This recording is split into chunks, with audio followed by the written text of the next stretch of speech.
Welcome back to another episode of Enter the Nerdom. I'm here with co-hosts Stan Morncini. And Watson Bradshaw. and I'm Chad Cook. Obviously. Obviously. How you guys been? Good. Yeah.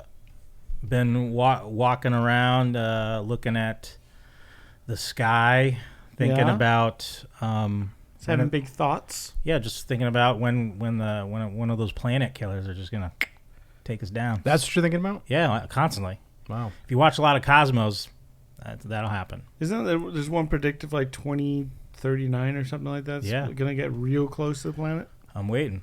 Yeah. That's what You you're got hoping your for? fingers crossed? Yeah, man.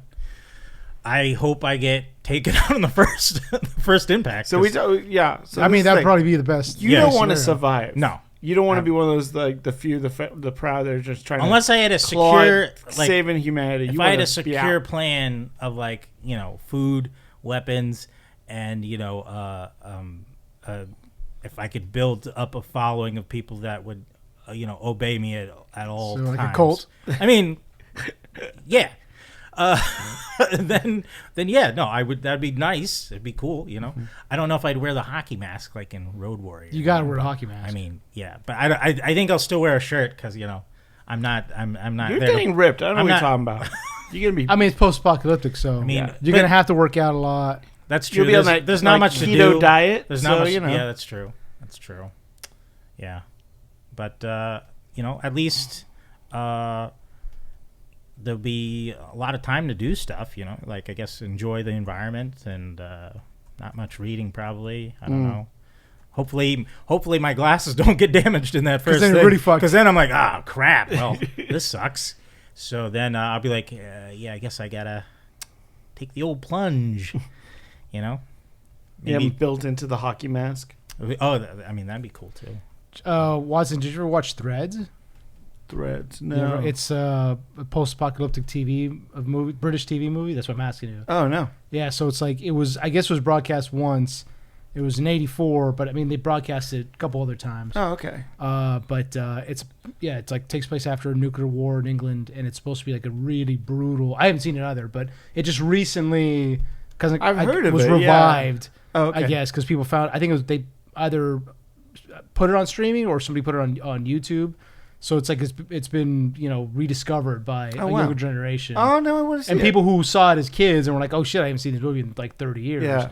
So so it's supposed to be like a pretty brutal depiction of post-apocalyptic Britain, like people like struggling to survive, like we were talking about, Chad. So I mean, it's just like I don't really have any like I don't know how to do any electric work or irrigation systems. So I'd be the guy who's sent out on raids, and I'm like, well, I'm probably gonna get killed by that's true. Yeah, some random. you would be one of the red shirts. Yeah. So Yeah, it would just be like, hey guys, look, I found a can of beans, ooh, and then I get shot in the head. Yeah.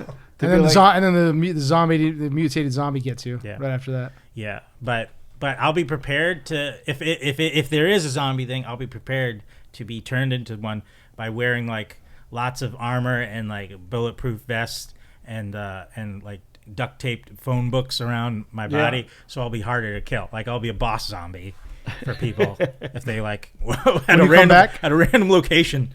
So it's harder to Just get be at covered my in head. phone books? Yeah, just phone books and Kevlar vest, and then as a starter. And then for some reason, as I was turning into a zombie, I was like, oh, let me fall on these knives so they enter my hands, so I have like blade hands. And then I'm like, ah. It's a low red Wolverine. Yeah. The weirdest looking zombie ever. yeah, like- covered in phone books and like knives and that, like hands. that weird later season of Walking Dead where the one had like the spikes all over its body. Yeah. I'd be like that. Okay. It's good to have a plan. Yeah. That's a good plan, dude. Yeah, Become a zombie instead of make it fun, yeah. It'll be a lot like people talk about it. I was like, "Hey, did you see Chad?" Chad was like, Do you see Zombie Chat was fucking crazy? Yeah. "Man, he I was haven't hard to seen him in a kill." while, Yeah. and now, jeez. Yeah, he doesn't look good. Speaking of alternate universes, we recently all went to see Masters of the Universe, the latest He-Man film that was just released. It stars Nicholas Galitzine, Camila Mendes, Alison Brie, and of course Jared Leto plays Skeletor. Really? Yeah, Because you couldn't tell. You couldn't 'cause tell. He's not on any of the ads or anything. It's true. Yeah. He's in the ads, but as Skeletor. Oh yeah, they're keeping his name off everything. Completely off of it. Yeah. I wonder why. Yeah. I wonder why. I haven't heard anything controversial about him at all. No, he's a peach. Yeah, exactly. Yeah. Tron was an amazing movie. Yeah, exactly. Tron was great. Yeah.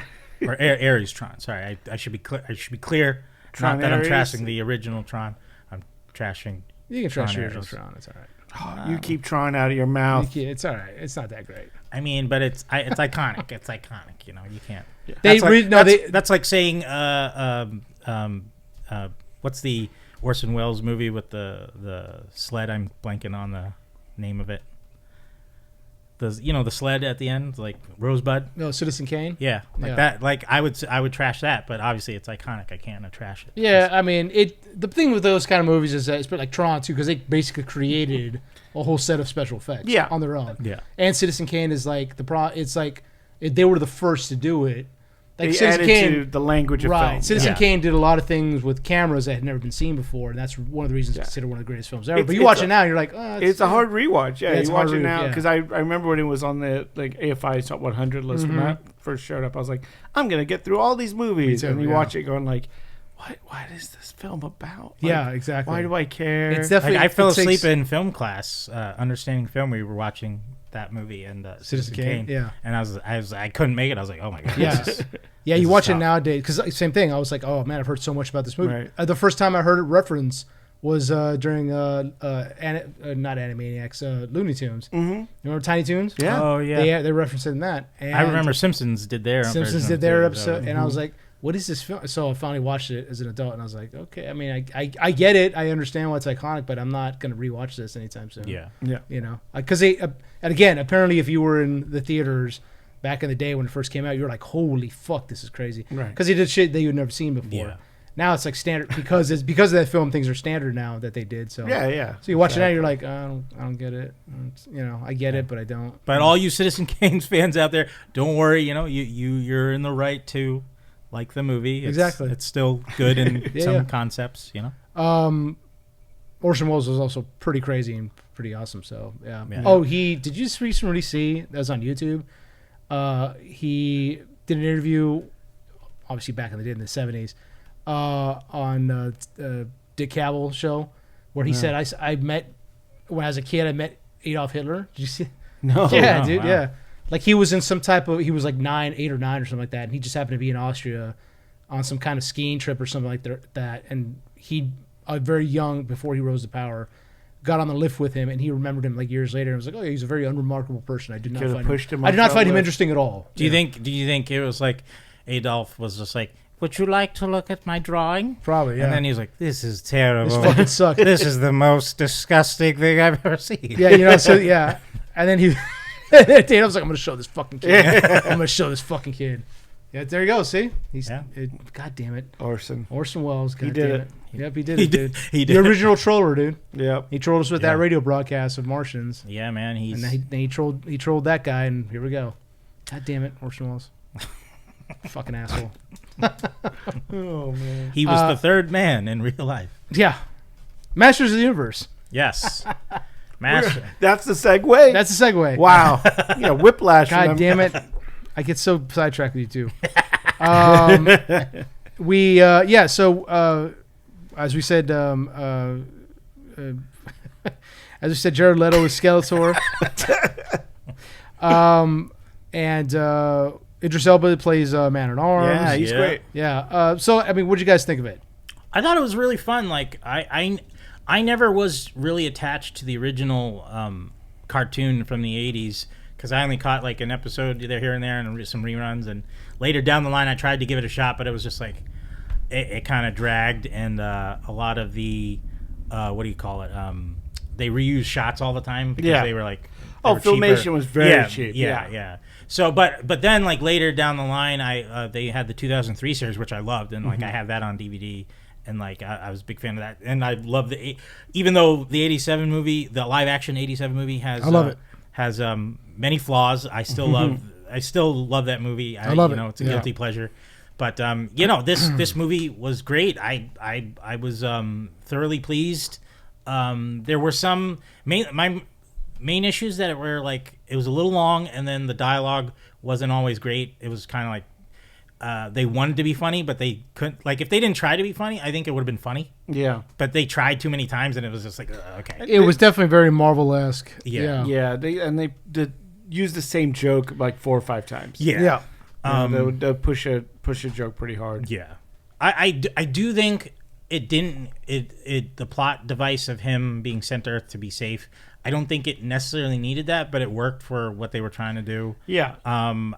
The only reason why I wouldn't want him to be grown up on Earth is that he used a lot of Earth terminology on Eternia, and it just kind of like pulls you out of like, wait, all right, this because he's using like seminar instead of like battle plan and things like that. But all in all, it was like the fighting choreography was awesome. The special effects were surprisingly really good. I thought they'd be a little bit more cheesy looking, but no, they did a great job. Good sets, costumes. Everyone looked like their character. They didn't like pull back like the original X-Men movie. Yeah. But it was very, very good. And surprisingly, Jared Leto was my favorite part of the movie. Yeah. Skeletor, he did a great job. So I fully approve of this film. What about you guys? I had my issues. I'm a fan of the original show, and I've been kind of rewatching it with my kid, and so we've been like rediscovering it. And some of the writing on some of those episodes is actually really good. Yeah. There's like very early on in the first season, they have a little origin episode of like Randor and Adam's mom is actually from Earth. Yes. And she like was a astronaut that landed on Eternia. So they delve more into that and more of the stuff with the sorceress and her connections with Tila, which they don't really deal with in this movie at all. I thought it was fun. I thought it looked phenomenal. I thought the color palette of everything looked great. Yeah. The soundtrack is badass. It's very remind me very much of the 80s Flash Gordon movie. Yeah. And I mean, they even had Brian May from Queen. Yeah, they even used a Queen song in there that they used for He-Man. I mean, Highlander. Yeah, that was a weird choice. They used that song at the wrong moment. Yeah. Like when they're slow-mo walking, I was like, that's not the time to use this song. Yeah, they use it when they're attacking at the end. Like, that would have been perfect for it. But I even liked what the lead as Adam was doing. Yeah, I think he pulled off that really. It's a really hard balance to be, like. It was giving me like David Cornsweet, like the James Gunn Superman kind of vibe of like keeping it earnest and him being very like trying to be a badass but still being very light. Well, like you know what I mean? I never got because like here obviously they didn't do the route of the old cartoon where no one knows he's He-Man. Right. And which I was like, okay, I get that. But like and that makes more sense because him as He-Man, he's not He-Man. He's like Adam, but strong. That's the thing that pissed me off about this movie is, like you said, it is kind of Marvelized. Yeah. I think the problem is everyone was kind of chasing that Marvel movie now. And that Marvel... Guardians of the Galaxy. Yeah, they kind of Guardians... It's a little bit also of like Thor Ragnarok kind of vibe. Yeah. Of like, we've got to kind of make fun of ourselves. So, like we're going to call someone Ram Man, but we're going to make it a joke. Well, it was more creative here because I felt... As a kid, those were the names he came up with them. And if you think about it, those names are ridiculous for them to actually have. But you watched it, like we said, the 87 one. Yeah. They're calling him He-Man through that entire movie. Yeah. They don't call him Adam at all. No. And it's treated with respect, and it's treated with, like, that's just the world they're living in. True. Yeah. Right? True. Yeah. And this, every time they said a name, they had to, like, kind of wink at the camera and be like, no, what a ridiculous name. Yeah. I'm going to call you this. Ram Man. He's like, what? Ram Man. Right, exactly. Yeah. Meanwhile, Skeletor is still called Skeletor. Yeah, Evil Lyn. Evil Lyn. And there's no problem with that. Right. Beastman is still Beastman. Yeah. But, hey, I'm going to call you Fisto. And everyone's like, whoa, whoa, whoa, whoa. Yeah. You know what I mean? Like, you have to either live in that world or don't. Yeah. But doing this kind of like wink at the camera thing of like, we know this is ridiculous, kind of pulls me out of the story and doesn't let me connect with those characters. Well, that's the thing. Because if they didn't do that, then I would want a serious Skeletor. I wouldn't want a silly Skeletor. I think you can pull off a silly, like, I don't think he was I mean, he was campy. I don't No, think he was silly. scary at points, but it was just like if everything was just more serious, I just wouldn't want a jokey Skeletor at all. I gotcha. Like I want the '87 movie where he's gravitas. I feel like there is a balance you can be made. Yeah, with I that, can say that. Yeah. But yeah, I understand what you're saying. I feel like Alison Brie was very miscast. Very miscast. She really didn't have a lot to do there. They really didn't do a lot. Well, that's the thing.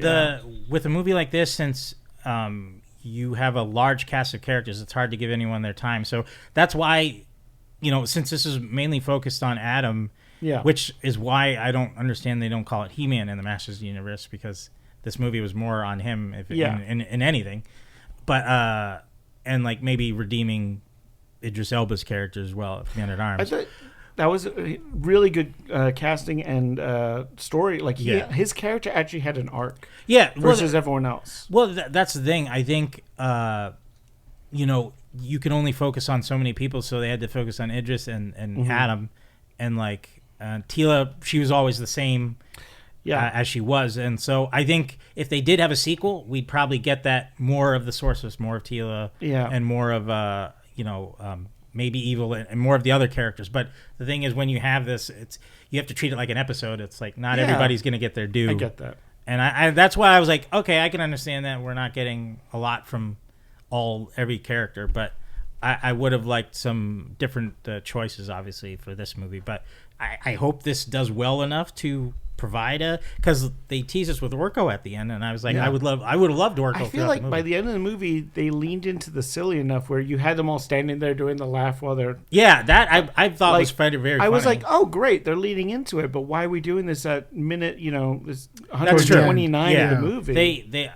I'm sure there was like a bunch of reshoots and stuff. Like, it just totally was all over the place. The script's been in limbo for the longest time, and like I think you would have to. We want to win both sides over. People want like some cool, serious moments, and then some like very silly stuff just to draw people in who aren't into He-Man. Right? And I was like, I get it. I was like, okay, that's fine. But like the King Randor thing, I was a little like, I don't think he'd be that terrible to his kid. He was a complete dick at the beginning. Yeah. And then when he has his moment, when they have their moment together again, and I was like, we didn't get enough of him to teach you to be a good, like, don't be like me, be a good guy. He's like, what are you talking about? That wasn't it at all. Yeah. But yeah, so I think things could have been reworked a little bit, but it was still very entertaining movie. I enjoyed it. I was there for the ride, and I feel like the first 15 minutes are strong. Yeah. Like that first introduction to Eternia and Skeletor's first attack is really well done. Yeah, I mean he did Bumblebee in the first few minutes of that movie on Cybertron. I was like, oh my god! Yeah. And even the stuff on Earth, I'm so glad because like we all knew that Earth was going to be in the movie. Yeah. I thought it was going to be a lot more of it. Oh no, I got the hint from the trailer that he's looking for the sword, he'll get it, and then. I was amazed. I was like, "Oh, thank God that they wrapped that up real quick." I think it was maybe 15 minutes. Yeah, something of like him, that. And then it was like, "All right, we're on the adventure." But the fact that Earth kind of felt like it followed him there, and that I kind of took me out. I was like, okay, but all in all, I was like, the visuals were really good. And if like I've heard from so many people that it reminded them of like people who were actual fans of He-Man, as like it reminded them of playing with the toys in the sandbox and things like that. I'd agree to that. Yeah, it's like I completely get it. It works. So if only they can learn from this and like do a proper G.I. Joe movie, right? I mean, exactly. Like I love that they didn't back away from the design. Like Trapjaw looked amazing. Yes, Trapjaw looked great. And like that's a silly designed character. And they reworked because I don't think his arm was able to do all that. Initially, I forget. He could pop it, and then part of the action figure was you'd pop off his arm, and it would be like a cannon, or like it was like a, like a bowcaster kind of thing. Yeah. But I mean, like I love that, like that whole. I mean, like they really looked great. So Stan, what do you think? Yeah, I mean, I got what you guys were saying about the Masters of the Universe. So like, I'm always going to compare everything off of the '87 film. Because I watched the cartoon when I was a kid, but I liked it, but I I was like, yeah, I was more into like G.I. Joe, and, Thundercats, but then I saw the 87 film, and I was like, oh shit, this is great. Mm-hmm. And like you said, in that film, there's no campiness. No. They were trying to make it. They were trying to rival Star Wars, basically. Like this is the world we live in. This is He-Man is He-Man. Right. Skeletor is not a joke. He's not a threat. He's a threat in both films, but he's definitely serious. He's a serious Skeletor. The only like joke campiness in that movie is Gwildor. Gwildor, yeah, yeah. That's like, it. The key, He-Man. The key, the cosmic key. Yeah. No one told me you had keys of this world. Yeah, or something like that. And then in this film, it's I don't know why big studios they got to copy Marvel. They got to copy. Yeah. The jokes, and which is fine. This movie leans definitely into the camp of the original cartoon, which I'm okay with. I liked it a lot. I thought that it was a little longer than it should have been. Mm-hmm. Probably about 25 minutes or so. Trim 20. But the problem with that is that most of the time, the length of the film is because they have to set up him being a kid growing up in our world. And we didn't even talk about the plot. He gets sent away from Eternia because Skeletor attacks Eternia, takes his father prisoner, destroys most of his father's armies, conquers Eternia. So his father sends him to our world to live because he needs to escape. Yeah, the sorceress sends him with the sword of power. Yeah. So he loses sword of power as he's going through like the frostbite, basically, from Thor. And because he's a kid, so he can't hold on to the sword, so he loses it somewhere. And so now he spent most of his adult life looking to get the sword back. We don't even get any kind of background on who raised him. No, how it jumps like to present. Jumps from he's 10 to all of a sudden he's 25. Fine, whatever, and then but now he's working, which is great. I like the dynamic they use because he's supposed to be coming from Eternia, He-Man, this like very macho character. Now he's working in human resources, right? With a terrible supervisor. Not gonna say anything, but yeah. He has a terrible supervisor, works in human resources, which is the exact opposite of the world he came from. Right, he has no power. It's all conflict resolution. He has no power. Yeah. His entire thing is conflict resolution through words. That's how he came up. That's where he's lived most of his life, in that type of world, this corporate environment. Right. That is very sterile and very safe. Versus the beginning of Eternia, where you see them being like beating him up, being like, you have to be strong. Exactly, and learn how to fight. There's no Ram Man. There's no Fisto. All this, So he grows up in our world, and he's been spending most of his adult life trying to find the store. Finally, he finds it at a comic book shop. Finds some random guy because he's been posting on the internet. And has anybody seen my sword? Finally he gets it, goes back, and he slowly begins to, become the He-Man that he was always supposed to be meant to be. Obviously, Tila finds him in our world with was it Beastman? Beastman, yeah. Tearing the. There's a lot of very convenient coincidences in this film. Mm-hmm. He just happens to be on the overpass that Beastman shows up at, and Tila finds. I guess because he's attracted to the sword. I guess they never. They said the sword because she when signals. When he aimed it up in the sky, it signaled them. So anyway, he goes back and he slowly becomes the He-Man he's supposed to be. What I did like about this movie is that even though it kind of leans into the campiness, it does take the movie focuses entirely on He-Man. Mm-hmm. We've seen other things with, say, like the Kevin Smith one that came out a little while ago. It focuses on Tila and her journey, not so much He-Man's. This movie is specifically at He-Man. He's not perfect. He's not the He-Man we see not even from the '87 film, or much less the one from the cartoons. He's not. He doesn't know all the answers yet, and because he's grown up in such a kind of sterilized, safe environment. He has to read. He's still learning. How to be He-Man. He doesn't really become that iconic character until he transforms into the He-Man that we see in the film. But even after he transforms, he still doesn't really know. He still really doesn't know his strength. He still has to learn from characters around him, from Idris Elba's character, Tita's character. Even Skeletor. There's a great part in this film where, and I love when films do this, when there's a scene where Skeletor, he finally confronts Skeletor at the end. Skeletor just beating the shit out of him. But we see a cool power that Skeletor has is that he's able to kind of go into your mind. Yeah. We've seen him with Evil Lyn, how he if he touches you, he can kind of burn you, which is pretty dope. But we also see this power that I don't believe has ever been in Skeletor. Inventory power. Yeah, it's like the psychic battle thing. He goes into Adam's mind, and we slowly see him going through different,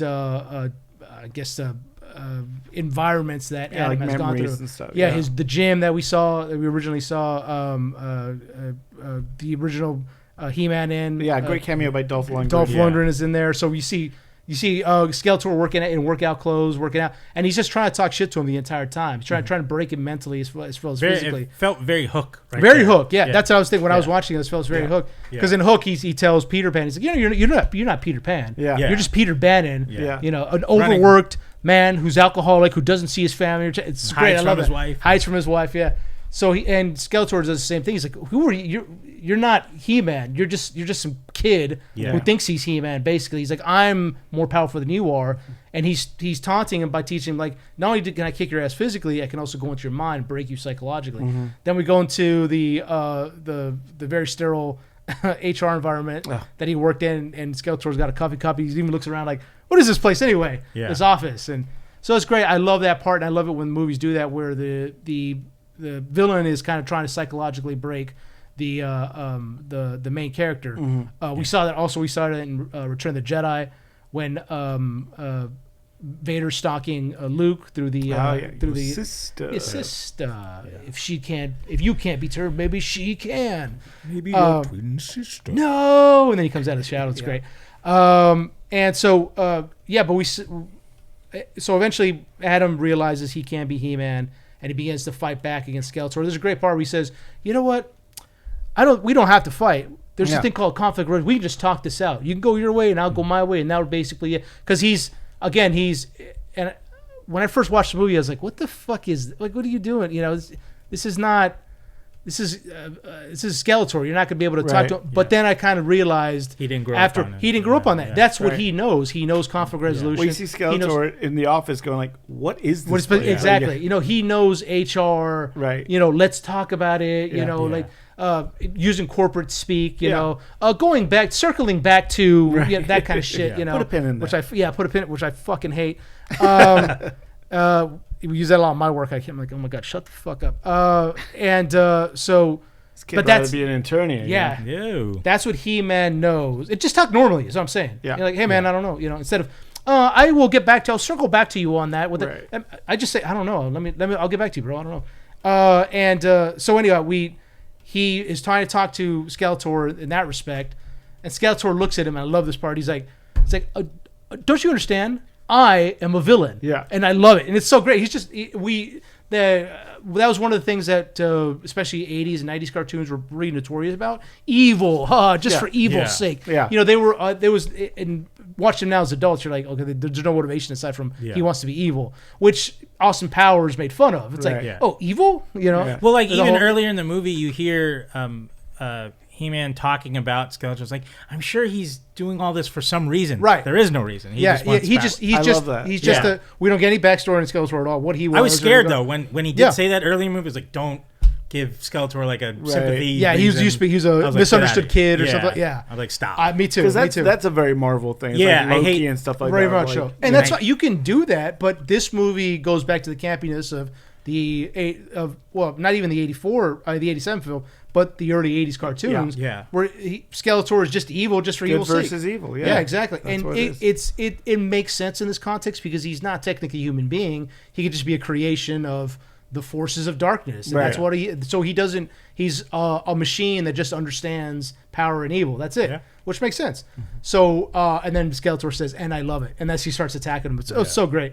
Finally beats him, and then we see that he finally does become He-Man. And the way they are, the effects used for Skeletor, for his face, so good. Oh yeah. For you see every nuance, even though he is just a skull with two little burning red eyes. Right. But they do such a great job of really showing some kind of meaning behind it. I didn't feel at all like I didn't understand where it was coming from. Which they did a great job with that. Right. So yeah, I mean, overall, I liked it, man. I walked out of there kind of confused as to what do I like? I'm not sure. I like some parts of it, but I also didn't. And then I was thinking about it later on, reading some of the other reviews that from other people that I follow. Mm-hmm. I was like, yeah, I guess I didn't dislike it when I was in theaters, but I was like trying to make up my mind, like, is this good or is this bad? It's good. It was fun, and I did laugh out loud at some of the jokes. Mm-hmm. Whereas in some of the Marvel stuff that you see, it's funny, but you're like, oh, that's not gonna age well. It's not. Right. We're gonna see it again. It's just gonna be like, oh yeah, that joke. Yeah. This seemed like it was pretty good. Yeah. So yeah, it was fun. It was fun. It was a fun movie. It's doing really well. The budget's $62 million. Nowadays, for movies to start to become profitable, they have to make 2.5 times their budget. Mm-hmm. Within that ballpark, and it's at $200 million now. So it's definitely made money. Yeah. Oh, okay. So, Good. yeah. Good. So yeah. Good to hear. So yeah. That tag of She-Ra at the end, Right. So if it does well enough, maybe we'll get that. We probably will get a She-Ra. Yeah, movie. I do love that they were like, look, we don't know if we're gonna make any more of these, so let's go balls to the wall. We're gonna throw Orko at the end. We'll throw in She-Ra. We're gonna, just see what sticks. Yeah. I mean, personally, I would love to see more crazy, kooky villains. I want to see more. I want like Merman. Well, that's the thing. Mosquito.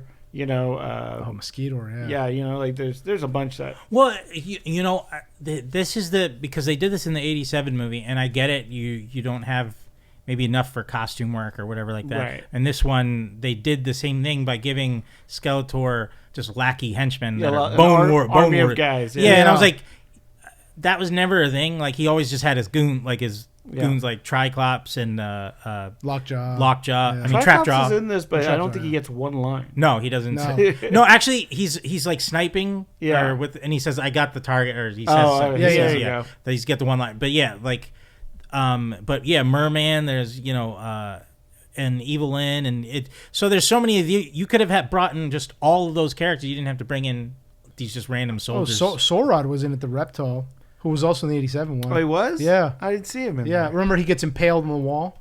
Oh, yeah. No, that's Kirk. the Hook guy.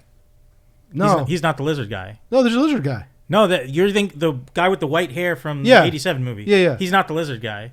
He's not? No. There is two lizard guys. I mean, Sauron is the lizard guy. Really? He's a lizard? Yeah. Kirk is kind of like a weird gremlin guy, but yeah. I mean, he looks like a gremlin character with like He's reptilian With the white hair, yeah. like a white hair. He But looked like Sam from the '87 movie. Yeah. Yeah, well, like his face was very different, but Yeah, but it's yeah, different, it was different still makeup, but yeah. No, yeah, but I'm saying there was a lizard guy, I guess, but Yeah. I just he wasn't the one stabbed to the wall. That was Kurg that was stabbed in the wall. Maybe. Yeah. But there was a lizard guy. Yeah, That's yeah. what I'm saying. Yeah. That was a good reference to the 87 movie. So I like that they threw in some of those, and like even in the credits, you saw outlines of characters, and they had like a Gwildor outline that's of one, right. and I was like, oh, look at that.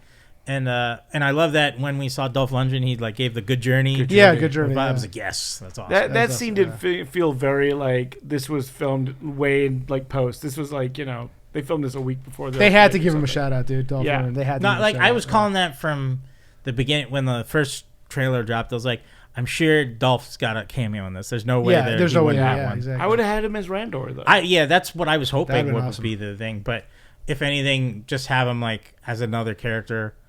He could have been. It's like I'm Moss Man, and Moss Man gets killed.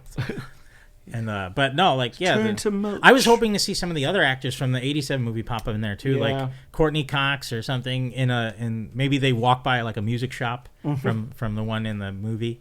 And Cosmic Key should be there. In the window or something like that. But what's his name just passed away? The principal from Back to the Future. Oh yeah, because he's like, no one takes pot shots at Tully or whatever his name is. And Luvic. Luvic. And he's that would have been funny if he's still living on Eternia with the hot wife. They just hot have him wife. there. Yeah, that'd be great just to see him like in the palace, just off to the side. Hey, It's okay. As they pass it him. hey, Adam. He's just seeing like a little. Yeah. Hey, Adam, how you doing? I really loved Idris Elba in this. I thought He was did great, a great dude. job. He and, was like, great. Yeah. Yeah. They give him like a little bit of a story of like just being down on his luck through most of the film. Right. No, No, I thought it was great. I really liked them. They because like that's the best way to get. That was kind of his arc in the Kevin Smith show, because he failed the king and everybody, and he's that's trying right. to put it back. Yeah. So I was like, they must have pulled it from that. But the Roboto, I just felt like I don't know. They tried to make her too. Her voice just reminded me of the robot from Rocky 4. And I was like, Happy birthday, Polly. I don't know. I kind of wanted the voice to be more robotic than human. Yeah. It was like too human for me. And I didn't like, know it was Kristen Wiig as well. Yeah, at the end, I was like, oh. But because the Roboto I know, or at least in the Kevin Smith one, like he had completely robotic voice, but like it was tragic when he died. And like this one, it didn't feel as obviously she was sort of still alive in the head, but I was just like, I'm not really attached to the robot at all. They didn't do a lot with her. No, unfortunately. And I felt it was more for joke's sake of just like I'm not made. It was like you were carrying that the whole time, I was like, okay, but that was weird because like.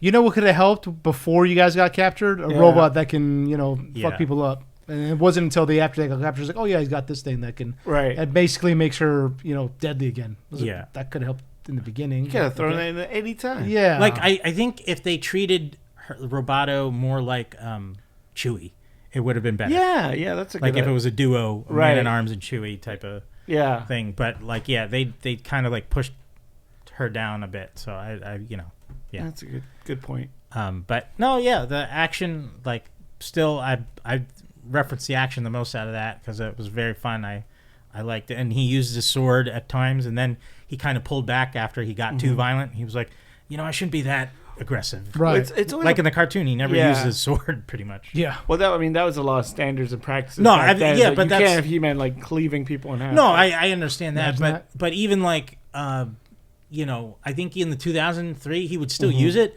but he was not like slicing people. Still, it was still a. It's a weird thing when you have a character like this or like Superman is like you gotta kind of nerf them a little bit. Because, so in this, he gets the power. He finally he gets the power, and then at some point it just kind of goes away, and he's back to like being Adam again. Yeah. And then the sword gets destroyed, and then you find out that the power is not in the sword at all. Yeah. The Kevin Smith one, that's what they did with that. Yeah, he's the conduit, and that's why I was like, it feels very like Thor Ragnarok of like you're not the god of hammers, you got lightning. So although I would say this was way better than Thor Ragnarok for me because I did not like Ragnarok. It made it too silly for me. But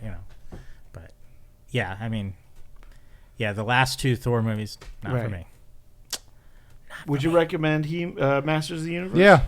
I would recommend it. I wouldn't. I would say you don't have to go to the theater for it. But I would say it's a fun experience in the theater. It's cool to see on the big screen, and like if you are in the theater with people who really enjoy him, you'll get reactions around you. So that's always fun too. So I think it's worth checking out. I don't think it's I think it. If it keeps going up and making money and like it's gonna get sequel or I hope so spin-off. I hope so too. It's made money, so it's gonna get a sequel. Yeah. And then maybe since Jared Leto did so well, he gets to be in the marketing this time. There you go. So I like the a few years back the Dungeons and Dragons movie. Yeah, it reminded me a lot of that. That too. Yeah, it did. That also was like that slow burn when it made money, but it wasn't a huge hit. Yeah. Mm-hmm. So I think they're done with that. I really want them to do another Dungeons and Dragons. That was a good cast. It was great. Yeah. But I hope this doesn't get kind of thrown out. Yeah. Because of that either. But since it's Amazon, they can be like, well, we don't have to put it in theaters. We can just make another one for TV. Yeah, exactly. I mean, Prime or whatever. Yeah, I think it'll get a sequel. All the merch is basically sold out. Did you get a sippy cup? I didn't get the sippy cup, which was a sword, right? Yeah, that was. I think I can pre-order one if I want one now. Oh, really? Yeah, but it won't be until like October. Yeah, we went to theaters last night to see the movie one of the movies we're about to talk about, and it's clearly was sold out. They like put everything the sword is sold out. I went to the Regal in Sherman Oaks last night, and they had the throne room. Still there? Bucket, still there. They had a bunch of those. Wow, my buddy. I think those were going for like 40. Oh, it's not bad. Yeah. I thought it was cool. I thought it was 60, good. but I think it's 40. I think you're right. It might be just a 40. But my buddy bought it. He was like showing me with a video, and he it looks awesome. I almost bought it. I was like, I didn't know they had them, dude. I would have told you to get me one when we were there. I'll go back to the one. Sure. If anything, it's got the most practical popcorn holder because it's in the back. Yeah, pool area. Yeah, and it's got full LEDs and it looks sick, dude. Oh, it talks. I didn't know that. Yeah. I thought they would be all sold out.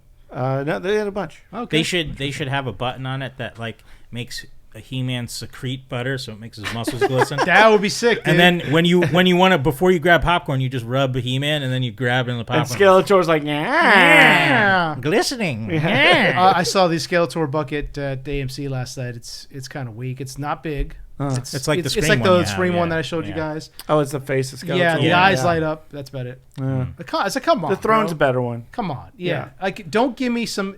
If you're gonna give me a head of something, like a screen, like a ghost face or. Go on with that sentence. Yeah. Finish that. Make it full size, dude. Don't make it small. Come on. I'm not gonna pay. He doesn't like small head. I don't like small head. I like big head. There's the A T-shirt. lot of head.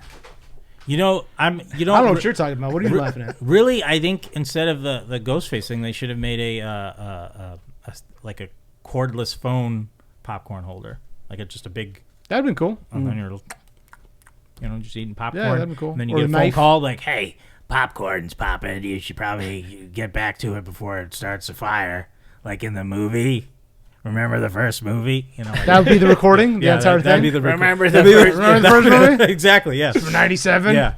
Wes I Craven. like. I think they should. AMC just needs take, to hire me. Okay, so we're gonna get a big cell phone, and we're gonna have Ghost. We're gonna get Roger Jackson to voice this to say. It's like you're already blowing the budget right there. It's like, come on, he's in every Ghostface movie. He's Scream movie. You already People get it. People get it. People understand. So you can Ghostface take the movie. unsold Scream heads and just slap a big tongue on it, and it's for scary movie. There you Oh, go. See? Yeah, Yeah, that makes sense. but yeah, Oh, that's another movie we have to talk about. yeah. Yeah. You're taking all this guy's segues away. I didn't mean to. So No, I didn't write it on my list here there to you things to go. talk about. So good thing you reminded me. Okay. Yeah. So, would you recommend it, Watson? Yeah, and yet again, I think it is a good film to watch with a group and on the big screen. Like, I think it plays really well on like the action sequences kid are really movie, too. great. I'm going Great to take kid my movie. kid Oh, yeah?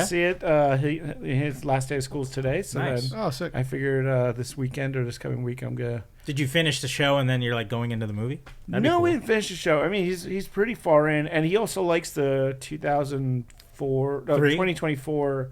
Oh, the newest the one. the CGI show really? that was made for kids. He Is really that- likes that one too. Have you haven't shown the '87 one yet, right? The movie? No, not yet. Are you going No. to? I think so. I don't know. I mean, I watched it when I was 6, so I'm like, I watched it when I was like wasn't 6 or that bad 7. When no, so, dude, it's an awesome movie. I dude. know. If anything, Frank Langella just sells it. Like, it's funny. Both live action movies, the Skeletor's. He didn't like because I had the T-shirt with Frank Langella on there, and he was Yeah. just like, "What is that?" I'm like, "It's Skeletor." He's like, "I don't like it. It looks messed up." I'm like, "Yeah, he does." No, come on, dude. No, you got to it show looks me. You got to great. show me the Yeah. '87. Get the felt nose. Yeah, dude.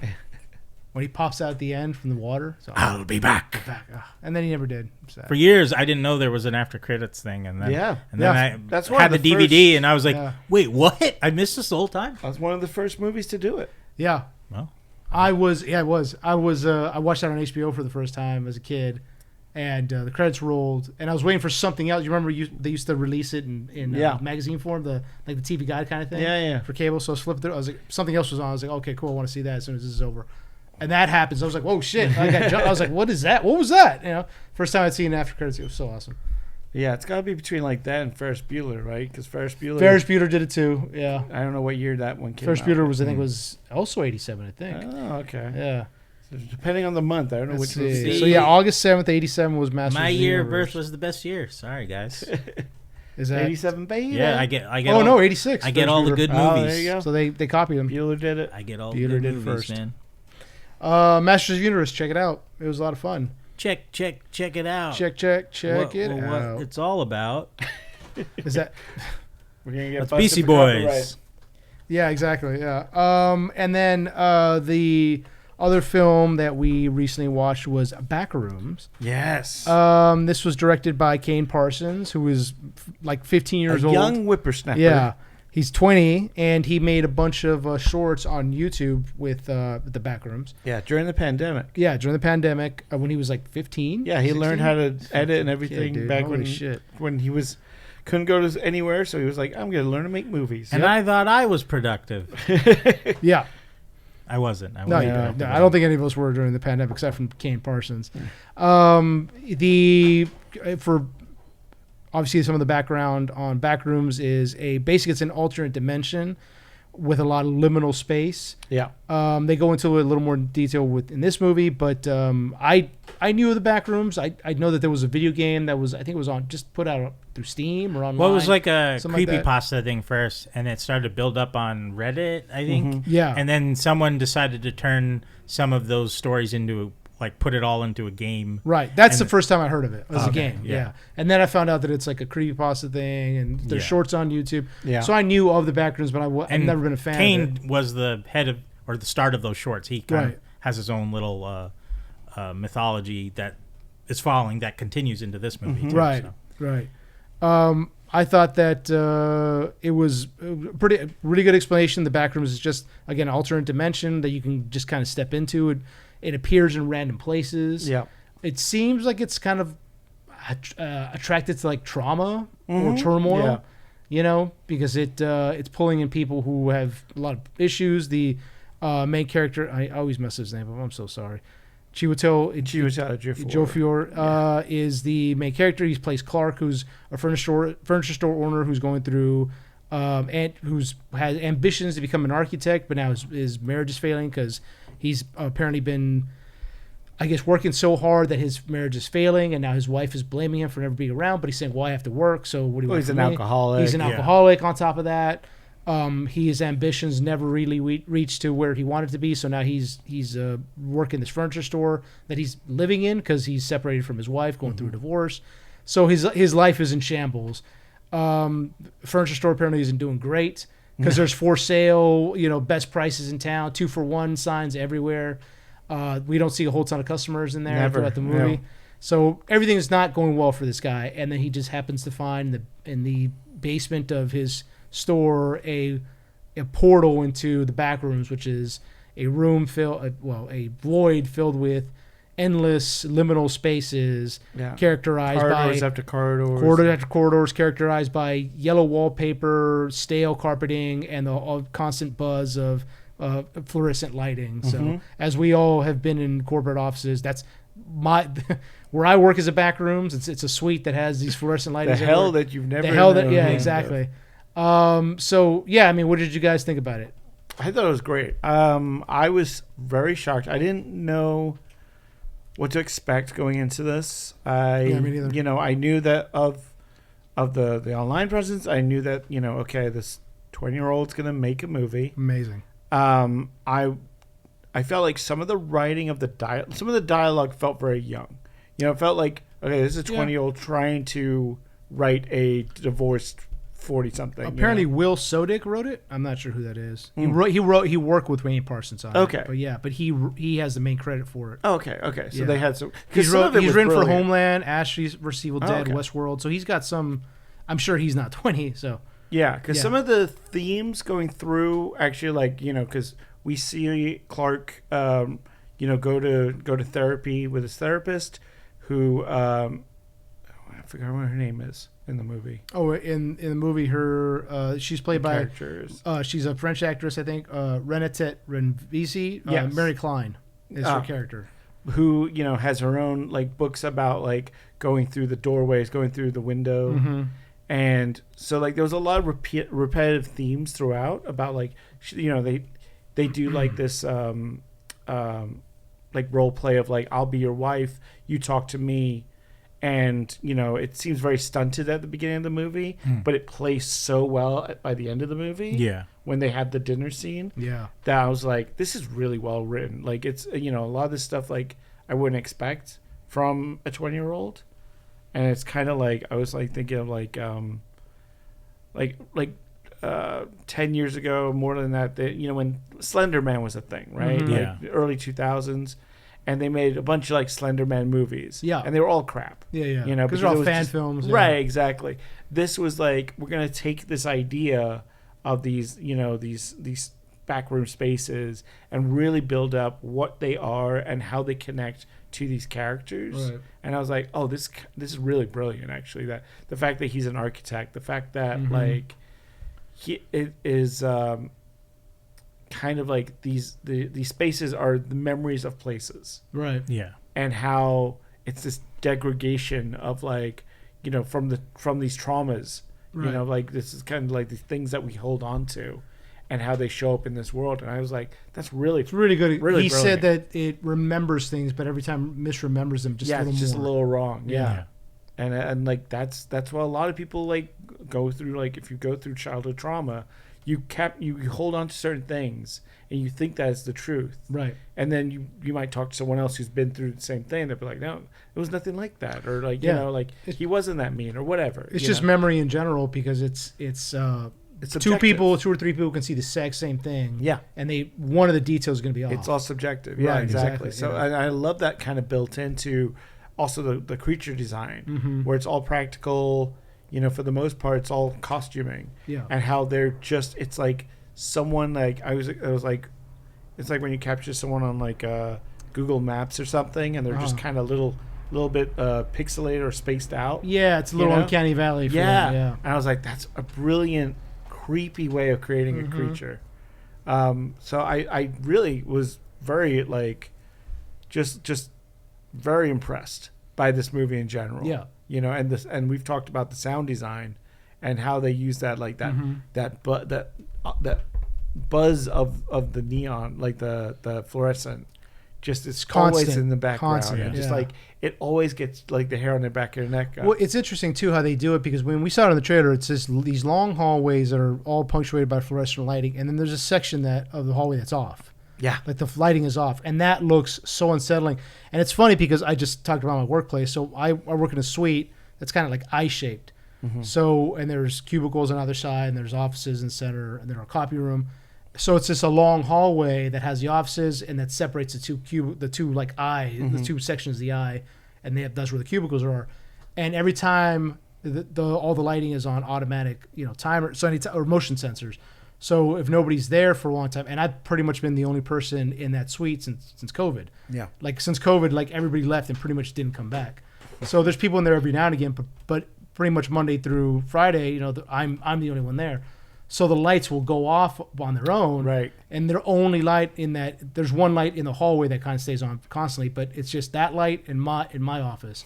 So I step out in the hallway, in the copy room, the two sections of the eye, the hallway itself are all dark.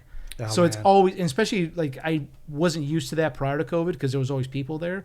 But during COVID and right after, like I've gotten used to it now, but certainly Right. during 2020 and like 2021, nobody was there. It took a while to get used to it. And I would just walk through the suite, just waving my arms, Right. turn the lights on, because it's a little unsettling, Yeah. And I don't know what. Just your brain tricks you up. Exactly, because you're like it's just this one little section of light and this like kind of sea of darkness. It's same thing when like I'm on the separate side of the suite. Another side will be dark, and it looks kind of weird because like the rest of the suite isn't bathed in Right. light, and it's that one section that's just kind of dark, and you're like, that looks a little weird, Right. So your mind begins to kind of like Yeah. play tricks on you. Yeah. Yeah. So and Backrooms has always been that. It's just this kind of weird liminal spaces are very brightly lit, but there's one spot over here that's dark, and what's going Right. on over there? And this movie does that very well. Yeah, and we saw the same thing with we saw it with Obsession, we saw it with Iron Lung as well, Yep. where just things just play in the shadows, Right. and it's like you don't have to show the creatures, you don't have to show like what's really scary because Yeah. everyone in the audience can kind of put whatever their monster of their mind Right, exactly. into what that is, and And as it turns out, the Backrooms does that. Whatever you put into that, it creates it for you. So because we see, like, I guess it's, the trauma and the fear that this character is going through, Clark is going through, manifests physically inside the Backrooms, and we eventually see that it's him because he's been trying to promote his business for his furniture store as like a pirate, Captain Clark, and we see that it's this kind of like mutated, kind of long, gangly creature that's in the Backrooms that is now going after people. played by the same guy who did the creature at the end of Romulus. Right, exactly. really? Yeah, yeah. Yeah. Uh-huh. Oh, wow. Robert, I'm sorry, Boborowski. Yeah. Oh, that's awesome. Yeah. I didn't know that. Guy's getting work. Yeah, he's getting work, Hey. man. He's getting Good work. for him. Yeah. Go ahead. Oh no, I was just gonna say it was cool because when he first entered the back rooms, and one of the first things you see is his broken chair that's off the side, and then you see both sets of shoes of his like employees. Yeah. And like I noticed it after they filmed it, and I was like, oh, so. And then when it was revealed that he was the creature, I was like, I wonder if they have versions of themselves here, or was it just the That's shoes what I was thinking. that was left behind? So in the beginning, we see an opening scene. And it was very kind of Stranger Things-esque. Yeah. Where we think that there's some type of government entity that's has found this place and is exploring it. We see a guy running around there. They've set up kind of like a workstation inside the back rooms.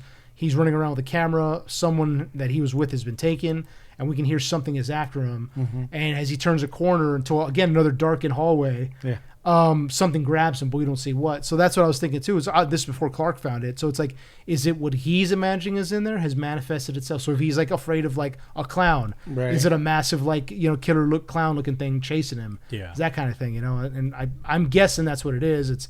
It's I guess your fear to an extent manifested, but for some reason it wasn't attacking Clark; it was attacking everybody around him. Yeah. So I don't know how that works. Well, it did it eventually because when he's like, "Oh, it's okay, we could be at us." First, now. Yeah. But like, I think because like some of the director's like shorts that he made of the Backrooms beforehand, all kind of lead to this movie, and like, it gives it a little bit more lore of the entity. No, not the entity, but the Backrooms itself. Like what it does, like what it does, and like also how it was created. Because I'm not sure if he changed it from his video. Because like I was watching some lore videos, and it mainly said they had a collider-like machine that created the first doorway to the Backrooms. Right. But in this, they were referencing our MRI machine caused the opening. And as we find out, the government, it's a private company that's found this and is mapping it. So I'm wondering if Duplass, who played the doctor in that, was lying about the MRI stuff, and he's like, "Oh no, that's just a cover of they were actually because I forget the actual name of the company. I think it is the name of the company that he says from Async. Yeah, and they were messing around with like collider type of tech and stuff, and they opened the doorway, and then all these doors started opening. And we see they kind of open all over the place because we see birds that get trapped in there. Yeah. There's water leaking some places. It looks like there's like a sandy environment at one point. I thought I saw snow at some point. So there's like a underground one where it was all like grates and water. Like a shower. So things are kind of like leaking into like our reality and this reality are like kind of merging together and kind of colliding. So. But yeah, I mean, it was great movie. A lot of tension in it. I like that they kind of kept things to like a mystery because they could have done a lot of jump scares. They could have done a lot of like that's what I was expecting. Monsters chasing you and shit. Tricks. Yeah, and it wasn't really a jump scare. They had some of it, but not too much. No. It was mostly building up to it, and there wasn't really any monster chasing anybody until the end. And I'm glad that they used the first person perspective thing. Which the camera stuff is that's famous from the online stuff. Right. I'm glad they used it sparingly. Yeah, very much. There was sections of it, so like you couldn't see what things were around corners. But yeah, like I'm glad that they held back on a lot of things, which I thought they would do. Right. And cheap tricks of horror. Yeah, and of those moments when it was POV. I was in the theater just so I was like, oh, this reminds me of Hardcore Henry. We're just following him, hiding and jumping into the different spaces and stuff like that. So I was like, oh, that's cool. But no, they were very creative with the camera work, and like I'm sure majority of all of that was built. It wasn't like, although there were the moments of obvious green screen, but I was like, that's inconsequential. You gotta do that. Yeah. But a lot of the Backrooms were practical. They built the whole maze in it, which is awesome, So and it's so easy to do too. No, definitely. You take over a giant warehouse. Well, I mean, that's the thing. It's like you with the Backrooms, you could be like, yeah, let's make this room look like blah, and whatever. And I wonder if he hired a actual like architect, be like, how can we make this room look weird or distorted? Unsettling. I was just about to say that. Yeah. Because interesting. Yeah, go ahead. But I was just gonna say off of like what you were talking about earlier, where open areas are always unsettling. Yeah. Like when there's no furniture, no anything in next to you or in proximity to you, that the open space is more scarier than like if that room was filled with just like normal furniture around, I would be less scared. Yeah, because it looks normal. Yeah. But like when you have nothing, like completely nothing. There's a great bit where he's running and he just enters a room and there's just a Christmas tree. Yeah. Right. And it's so creepy. Yeah. Like, because you're just like, why? It gets dark and it's just the Christmas tree lit. Right. And then the bodies looking like Pompeii, like coming out of the ground. It's very, very unsettling. Yeah. Yeah, it's interesting because it's talking about going back to what you were saying, Chad, about unsettling rooms, because you walk into a certain room and there's something off about, like, the entire Backrooms is but it kind of looks normal. It's like, oh, it just looks like a warehouse or sort of. It looks like you're about to move into a place. Right, but you walk into some areas and there's like a random wall sticking out of another, like that doesn't even go across the entire room. It's just a random wall. It looks like a little door. Yeah, a little door, or there's a chair just sitting in the middle of nowhere. Right. Or stacked on top of each other, but or like nowhere sunken else. Halfway in the floor. Sunken halfway, yeah. Or you walk in, there's just a blank wall, but there's a sunken section of it that's kind of pushed back a little bit for no reason. It's just like what you're again. It's like the uncanny valley thing where your mind is like, what's happening? Why is this like this? It looks very strange and unnatural. I was watching an interview with them, and they were talking about, like, even in the real world sections, like when you go to like his therapist's office, like they did certain things just to make everything just a little off. Like the pictures on the wall are way small. They're smaller than they should be for the wall space, just to make everything just feel a little off. That makes sense.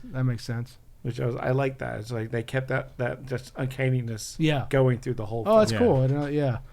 Yeah, I mean, it's what did you guys think of the ending where his doctor is being chased by, I guess, his mutated self, right. Whatever the Backrooms has created, and she apparently escapes the Backrooms, but she goes to the front of the store and the shutter is down, but that the creature's still coming. So and she's able to get away from it. She's taken by NSYNC.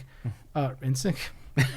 Oops, not Justin the band. Timberlake. Yeah. Oh shit! What are you doing here, buddy? Async? Yeah, Async. Well, and at the end, she there's a bunch of what looks like scientists, and then Mark Duplass talks to her and like, hey, but he does say something like, "So how long have you been here?" He says. Do you guys think that they're showing the Backrooms at the end? I like they made it very like objective. Like you don't know like really what's going on. Right. I do think they're still in. Me too. Because how was it able to escape? How was it able to go after her? Like that sample of the store was not the real store. That was a fake version. So she never got out. That's what I mean. So you think she's still in the Backrooms? Well, yeah. The gate that was down. That was like you could tell that things were different in this store. Right. It wasn't the same store. But even like when she's like when they pull her, they gas her and they pull her through, and then she's in like a medical unit kind of thing. Yeah. Like there's open windows behind her. You can see the sky, but the clouds aren't moving. And like the room was oddly shaped too. Yeah.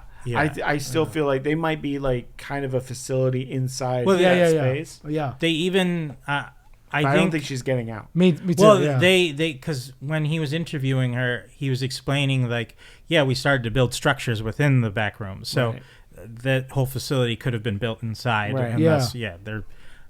Or it's a memory of a facility. Yeah, Well, I mean, no, because they actually cut to them like putting stuff together. In there. So they even in that fake version of the store, they have their little statue things saying all different languages. That's true. So I think they've kind of expanded in that the fact that they had a picture of like, is this the store that had opened it, stuff like that. So I think they're still in there, and the fact that the last shot is it cuts to her duplicate like sitting somewhere else. I'm like, oh, so this is like the memory and a memory and a memory. It's very like Inception, right? But the fact that Duplass's doctor, he can go to and from home, so I think his home is in the real world, like because he saw the commercial of Chiwetel's and his character. family was there. And then he's like, "Oh shit, that's the guy." And it, like, I don't know if he has a doorway from his house or if he has to go to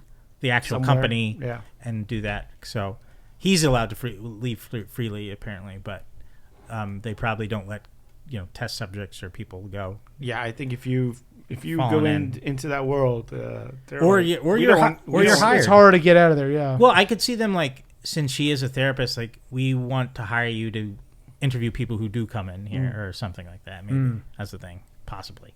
Because she's great. She was wonderful in that. So I would love to see if they do. I mean, obviously this thing's making a ton of money. Yeah. And the director said like the story's not done, and like there's still more. Yeah. He's Oh, we're still more definitely- planned for it. So yeah, I could see him just doing different stories of Right. people falling into, and like I don't know how I'll end it, but like yeah, no, that's a good IP to have. Yeah, really. the budget was $10 million, which is I thought a lot. Yeah, I thought it was gonna be a lot less than they'll that. end but, it. They'll have 11 there, and she'll Yeah. close the gate. And, oh, That's wait, it. no, Yeah, that's she'll be in something- there. Yeah. It did feel when the like giant version of his pirate Jack character was chasing her. It felt like Resident Evil there. Mhm. Yeah, it did. So I was like, It did. that's cool. Budget was $10 million. It's currently at $226 at the box office. So Damn. it's definitely monster. yeah. So I mean, at what is that? Basically at $25 million, it starts to become profitable. So it's Yeah. already made $200 million plus. So yeah, we're definitely gonna get a whole series of these for Yeah. sure. It's probably gonna be different. What a people going weird, through, like, yeah. who would have thought that was this A24 that did A24. this? Yep. Like A24 is becoming the biggest profitable like studio this year. More than like True. Disney. Mm-hmm. Disney popped out. Mandalorian and that. Oh, didn't do dude, great. so- Backrooms and Obsession are killing Mandalorian. Right. Killing exactly. it. Yeah. So it's Well, like, who thought these So, little yeah. Guaranteed. indies. There's gonna be some promos of like Coca-Cola in the new next sequel of Backrooms.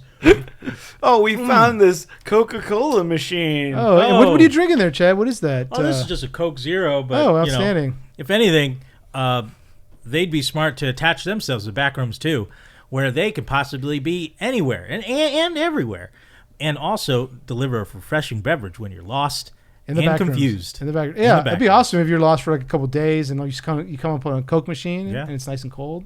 Yeah. Be awesome.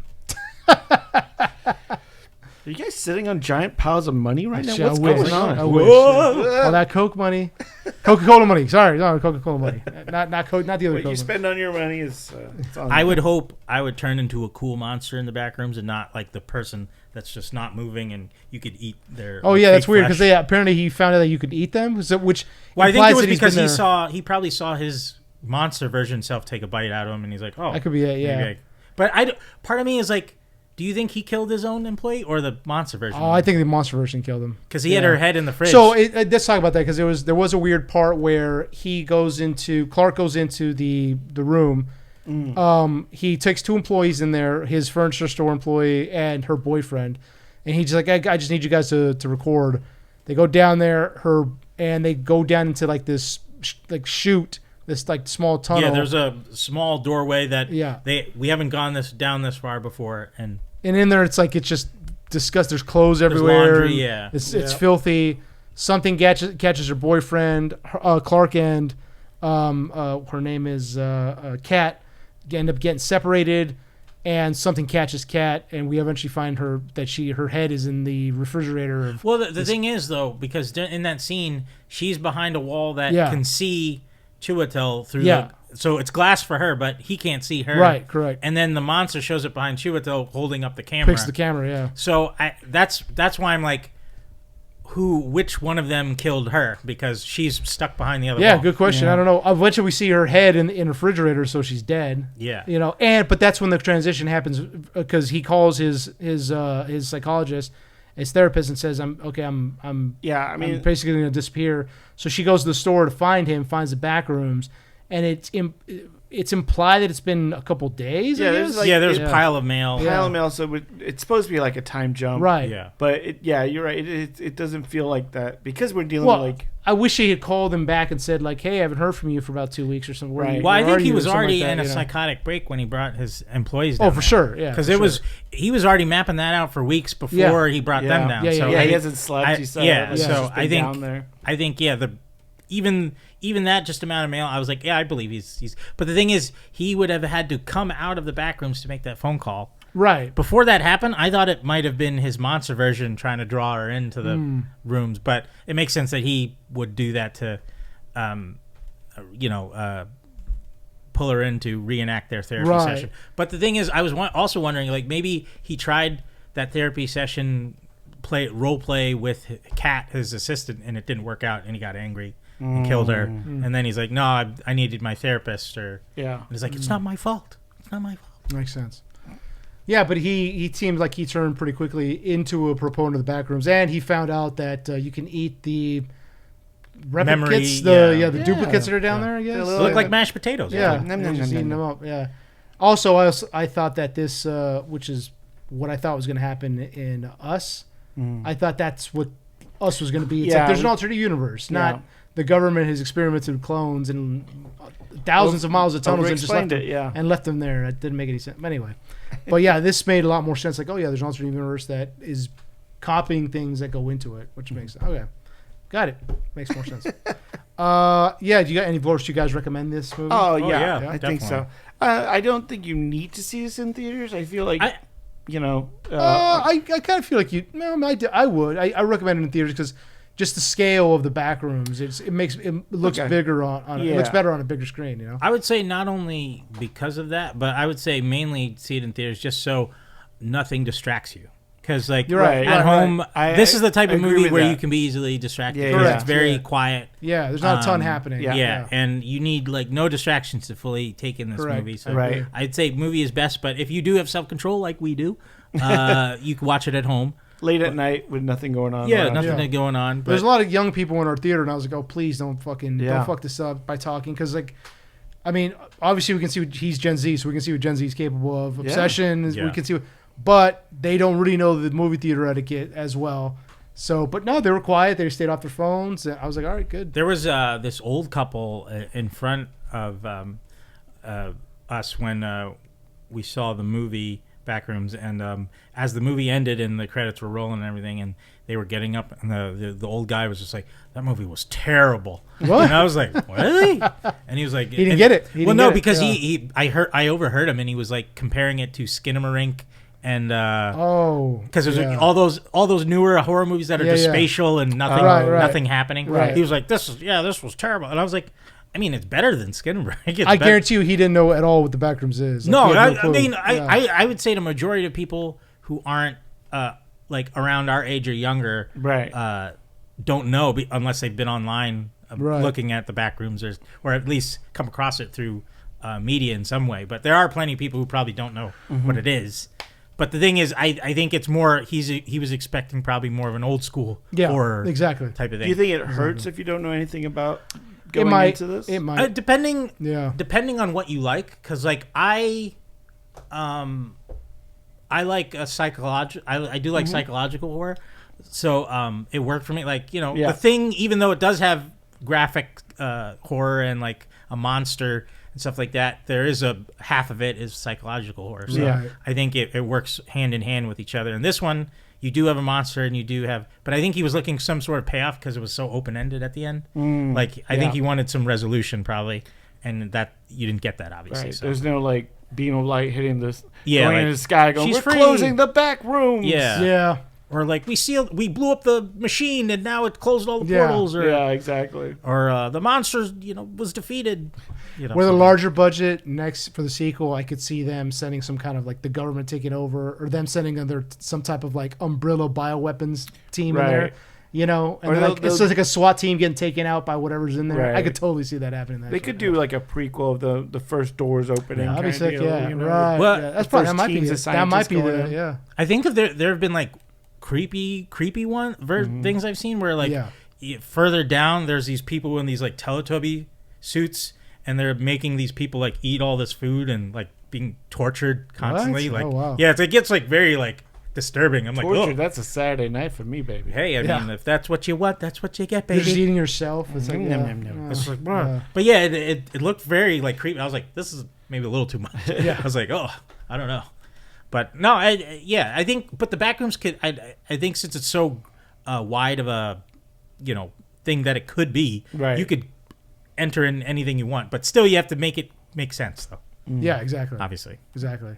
Imagine getting stuck down there for days and you're just like wouldn't wandering. know. Yeah, you wouldn't know. I wouldn't have left the one room. I would have been like, I'm just gonna wait till this wall opens that up. reminds again. me. Have you seen those memes? Like, hey, Backrooms is a bad place to live. It's cheap. It's cheap. Yeah. Free electricity as long as the monster doesn't catch up to you. I'd be fucking pissed if he was complaining about the electric bill. And like this Backrooms is using up all my electricity. So we forgot about that. Yeah. This? So there was the reason he finds it is because his electricity bill's skyrocketing. Yeah. And he's like doing everything he can to keep the lights off. calls in an electrician. The electrician's like, I can't find. I don't know. You have to call DWP because I don't know. Goes down in the basement, checks out his breaker box, and he's like, what are these two weirdly placed? All the breakers are just like and he's like, that's probably it. I don't know, and that's how he ends up finding this place. And so that's some of the backroom like bleeding into reality. Exactly. Exactly. And that's what's causing all the expensiveness out here in LA, where backrooms are just they're making us use electricity so much. Can you imagine like that's why we're having your power bill is like $7,000. You're like, what the fuck? I'd be suing Async and be like, hey, you fucking assholes. Yeah, dude. Now I got to pay for this, and I can't even use it. Yeah. I was like, I put a shelf in front of that door so nothing comes out of that thing. It's like staple that to the wall, like your power bill's still $7,000. Like, what the fuck? I'd like make a handheld EMP device and roll it in there, see if it just blows out whatever's, There's a part in Rick and Morty where they find Rick's lab that's under the house, and it's just like this massive thing. And Jerry's like, well, that explains the $25,000 electricity bill. It's a great movie. I really enjoyed it, and I'm really looking forward to what Kane Parsons brings us in the future. So, awesome. And Chad, you went to go see a scary movie, right? Yes. I haven't seen it. Watson hasn't seen it. No. I've been hearing mixed things about this. What do you think? Because they were hyping it up a lot. I mean, yes, they were hyping it up. It was a big thing to get the Wayans brothers back involved with the scary movie, property, since it was taken away from them by the Weinsteins. And they had the first two movies, which were great. I haven't revisited them, so maybe they don't hold up as much. I don't know, but like. Here, I think they pulled in too much of today's like controversies that are just like they didn't know how to make them funny. It seemed like they were just going for these low hanging fruit and like nothing had a bridge to each other, and not a lot of the jokes were earned. Oh, gotcha. So it was just like doing it for sake, for joke's sake. But and I wouldn't say I was like offended by anything. I thought like these have potential to be good jokes. They just weren't good jokes. It was just like it's funny making fun of like it's they them. You see that in the trailer with like okay, but it was like I was like you could have made it funnier. I mean, it does go into a gag of people get annoyed with being corrected like that, and then everybody on the train ends up stabbing her, like in the Scary Movie 2 when Jada Pinkett Smith is loud in the theater. Yeah. So it was like there's that, there's throwback, there's a lot of throwback jokes to the first film and the second one as well, and it's just like you could see what they were doing, but it was like I don't know where it fell apart because the story was so it felt disconjointed or something. I just not because they're following the plot of like Scary Movie 5, and they have bits of 6 mixed in, but and then they're adding Scream. Yeah, sorry, Scream 5 and 6, and then they have elements of popping up of other horror movies like Final Destination with the old with Anna Faris. She lives out in the middle of nowhere in this house, but it's kind of mixed in with the Jamie Lee Curtis from like Halloween living right. And I've been preparing this for years, and it was just like and they bring Doofy back, and Doofy is Doofy like they're not even. They kind of make a side jokes like, "Weren't you the killer in the first movie?" And it's like, "Yeah, I went to." So I forget what he explains it like in a one-liner or something like that. I was like, okay, and not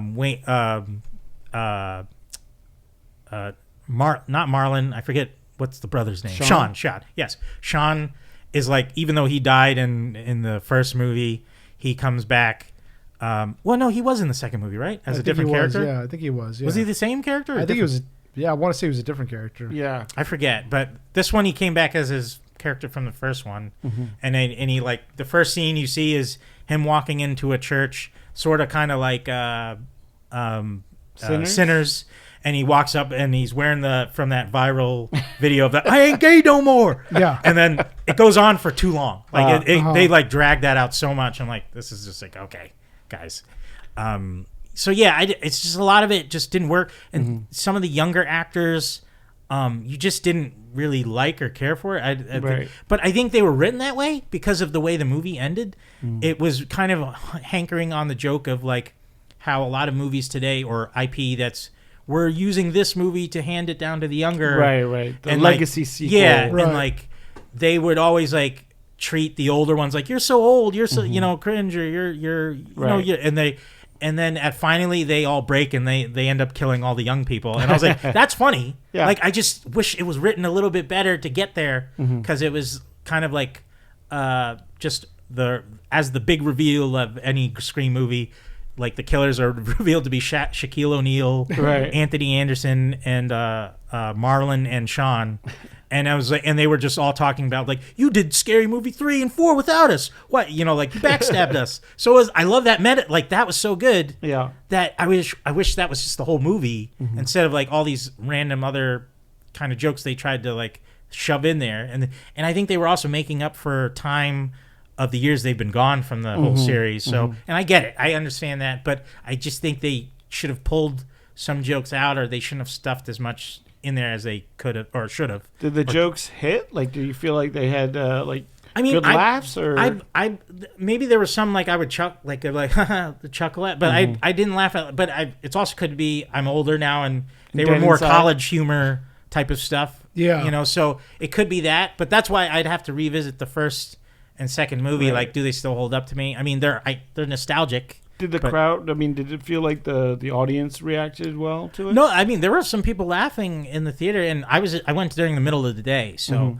like, I think it was this dad and his son, like, were laughing together. I was like, okay, like, at least some people are enjoying it. I just maybe I was too expecting more a little highbrow stuff than, because I felt like the jokes were a little bit smarter in the first two films, and here it was just like they were just grabbing the low, like, obvious jokes, and I was just like, okay, and like, I don't know, I wanted it to be better than it was, because I like to support the Marines Brothers when I can.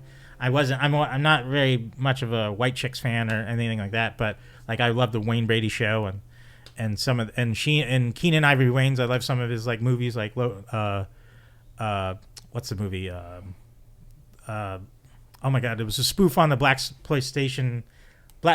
exploitation films. 50 Shades of Black? No, was that? I didn't even know that was a movie. Yeah, it was like a 50 Shades of Grey.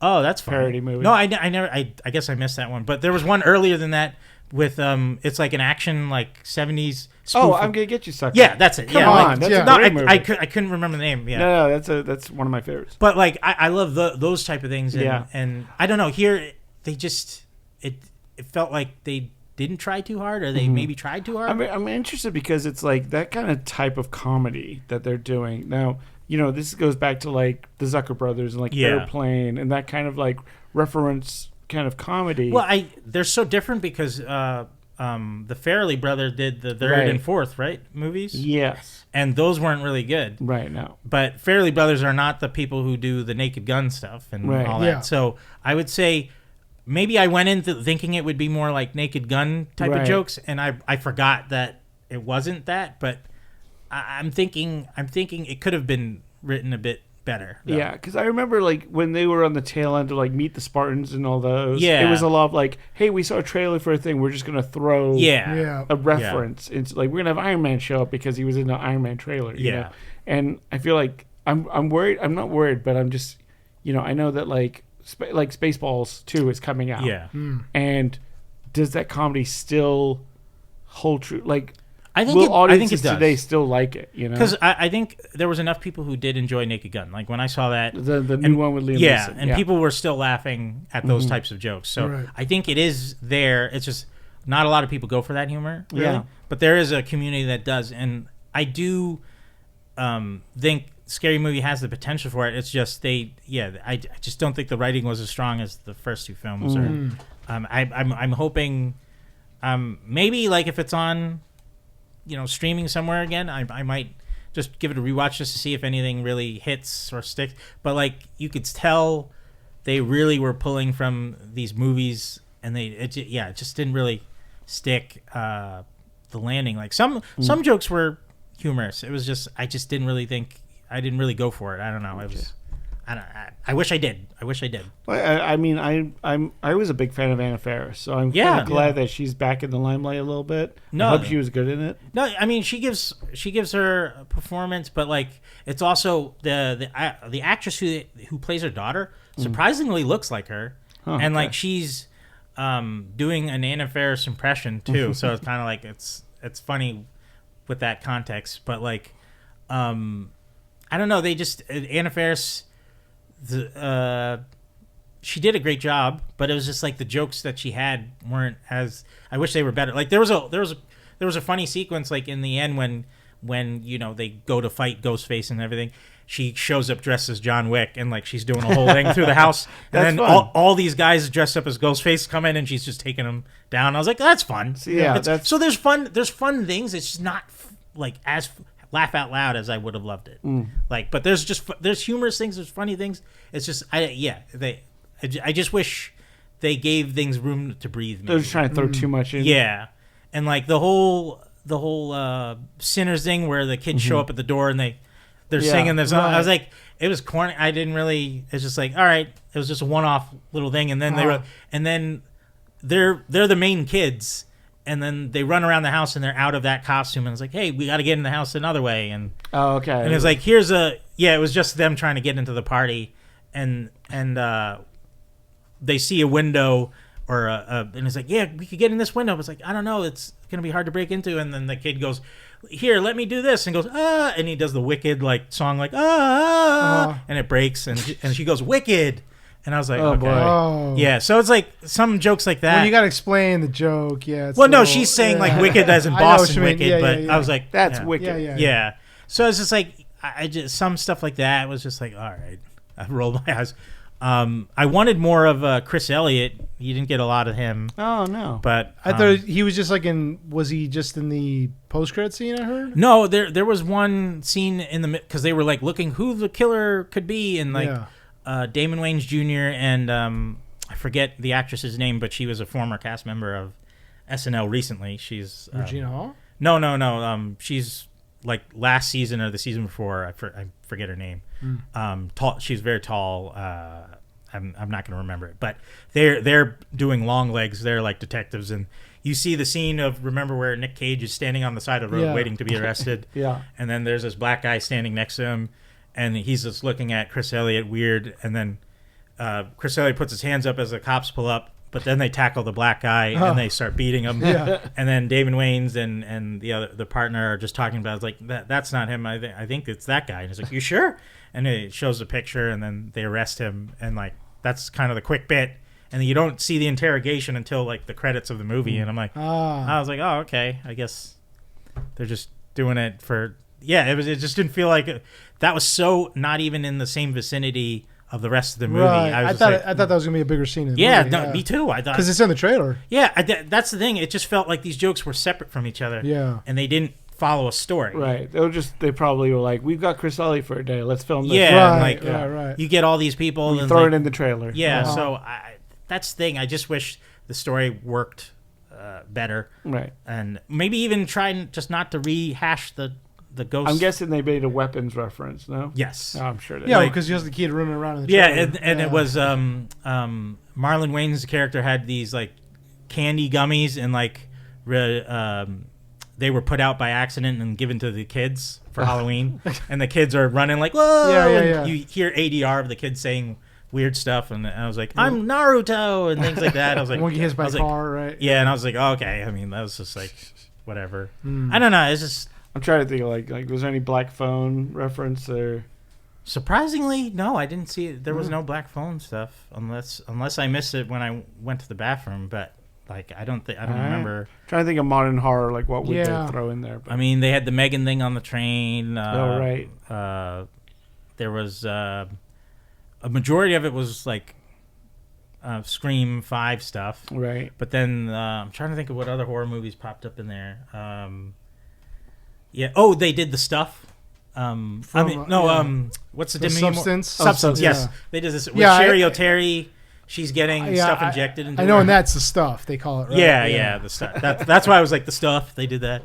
But it was just like it was part of a kill that Ghostface did. And I was like, okay. And so I don't know, it just felt a little weaker compared to what it could be. So you definitely think that the first and the second one were better? Yeah, from memory right now, yes. But like I do like aspects of this. It's just it just fell short here. Okay. So I'd say if you're a big fan of Scary Movie, go check it out. You might laugh more than I did, but I'd say it's also something you could wait for home. Yeah, I think I'm gonna wait. Yeah, you're gonna wait. Okay, makes sense. I mean, would you recommend people? I recommend it just to support because I want to support the Wayans brothers. Yeah, I like too. the Wayans brothers. Yeah. But it's just like, this is not their best. I don't think. Okay. All right. I just want to mention the for the stuff reference, the what climbed out of Sherry O'Terry's back was Sean as the white chick from White Chicks. So I was like, whoop, wrong movie. I was like, okay. And then recently we watched Spider-Noir. I haven't finished it yet, but on Amazon Prime. Yeah, Spider-Noir. Yeah, Spider-Noir. I am on the 4th episode. It's so far I really like what I'm watching. It's basically a detective noir story with starring Nicolas Cage, who just happens to be Spider-Man. Yeah, Spider-Man is more in the background. It's mostly this detective story that he's trying to find out what's going on with the case he's gotten. So I know, Watson, you finished it. I did. I loved it. I thought it's a noir story through and through. You've got your hard-boiled detective. You've got your Girl Friday with his secretary. Yeah. You've got the femme fatale with what's her name? Felicia Hardy, Cat Hardy in this. Yeah. They utilize a lot of Spider-Man characters. You've got Sandman show up. You've got Silvermane as your main kind of heavy, played by Brendan Gleeson, who is phenomenal in it. As it's like, and it's set in this perpetual 1930s world where Silvermane it's prohibition, and Silvermane is a rum runner, and he's getting booze from up north. The Spider in this world, and not Spider-Man, but the Spider has been missing for 5 years because Nicolas Cage's Ben Reilly gave up being the Spider after his wife Ruby dies. So he's been just being a private eye. And you see Lamorne playing Robbie Robinson, who's trying to bring him back and be like, come on, we need the Spider back to kind of help the people out. And he's like, I haven't been there in years. And he's great. He's like, Nicolas Cage is one of those actors which, I could watch him like read a phone book. Yeah. And he makes choices in this that are so wild and wacky. Right. You see he's really loving the character, not just like the Spider aspect of it, but also he gets to play, like he infiltrates a hospital to go talk to some cops, and he plays like a union rep, and then he's doing like a Cagney impression, and then he goes and he's got to go get his gear, so he dresses up as a handyman, and he's doing that kind of, and he talks about as a character when he gets his powers. They do a flashback in there to World War One, and what's going on in the story is sorry, just back it up a bit. So he gets hired to take pictures of the mayor flirting with this Cat Hardy lady, and he chooses not to mess around. He's like, I'm not gonna mess with the mayor. Obviously, these are like, they want to set up the mayor to like take a fall for this. So his assistant's like, well, you can sell these pictures back to Cat Hardy, and she can pay us off, And he's like, all right, I can do that. It's morally gray, but I'll do that. And you find out Cat Hardy is in love with Flint Marko, the Sandman, in this universe. And the Sandman, and also we meet Molten Man, who's a guy who could turn anything to fire. Yeah. And you find out that they were both in the same POW camp. They were being experimented on. That Ben Reilly, when he was in World War One, actually like liberated them. Yeah. Oh. And in doing so, like he ran, was trying to help everyone he can. And there's a bunch of medical beds. He like unfurls one of the beds, and there's a half man, half spider creature in there that bites him, that gives him his powers. And so Nicolas Cage plays it as if like, when he gets bit, he becomes a spider, like full-on spider, and has to learn how to be human. So his character has been like going to movies, so he's been watching like Cagney movies and stuff to learn how. And that's why he acts so much like this noir detective. And his body movements and everything is based on spiders don't have muscles. Their limbs are controlled by hydraulics, like fluid pumps through a spider leg.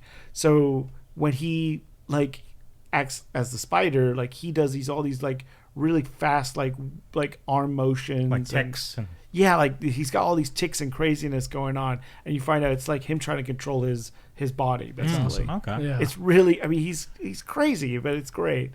So you find out that the few people that have superpowers in New York all got it from this one experiment, and they're all dying. That the powers are coming stronger and stronger, but it's killing them off. I see. And Ben Reilly's powers are stable, and so this doctor is in the town trying to figure out why he's able to keep his powers. So they're like trying to hunt the spider. I see. And now, does Silvermane have powers, or is he just? No, he's just a mob boss. Okay. But he's trying to collect all these powerful people to be like, I want to use them as my muscle. Okay. And so we meet. We meet Flynn Marco, Sandman. We meet Megawatt, which is an Electro in this world, and also Tombstone's in this as well. And is there a connection between him and Robbie, or no? No. Well, no. They do meet up, and Robbie is trying to play the like, hey, we're both trying to make it through in this world. Like like there's definitely. It's New York in the 30s, and it's like as a black man, like you can only go so far, right. So and like Robbie is like, you see him. There's a great bit where, he's a reporter, but he hasn't got a story in a long time because he used to report on the Spider, and Spider hasn't been around 5 years. So you see Robbie walking through the city. He's wearing these amazing suits. He's looking all dapper. And then they cut back to him in his house, and he's like eating ketchup on plain bread. Like he has no money. I see. And he's just putting on airs of looking good. Yeah. And so he's really trying to get this story. That's cool. I mean, so is he like a Ben Urich type of character? Exactly. Okay. Yeah. Because I was wondering, I was like, I knew he played Robbie Robertson, but I wasn't sure. I initially thought he was going to be Ben Urich, but I was like, if he's Robbie, then I was like, if there's no Jay Jonah. Yeah. So there isn't a Jay Jonah. There's no Jay. There's not an equivalent to him. Not really. Is there like a newspaper saying Spider is a threat though, or something?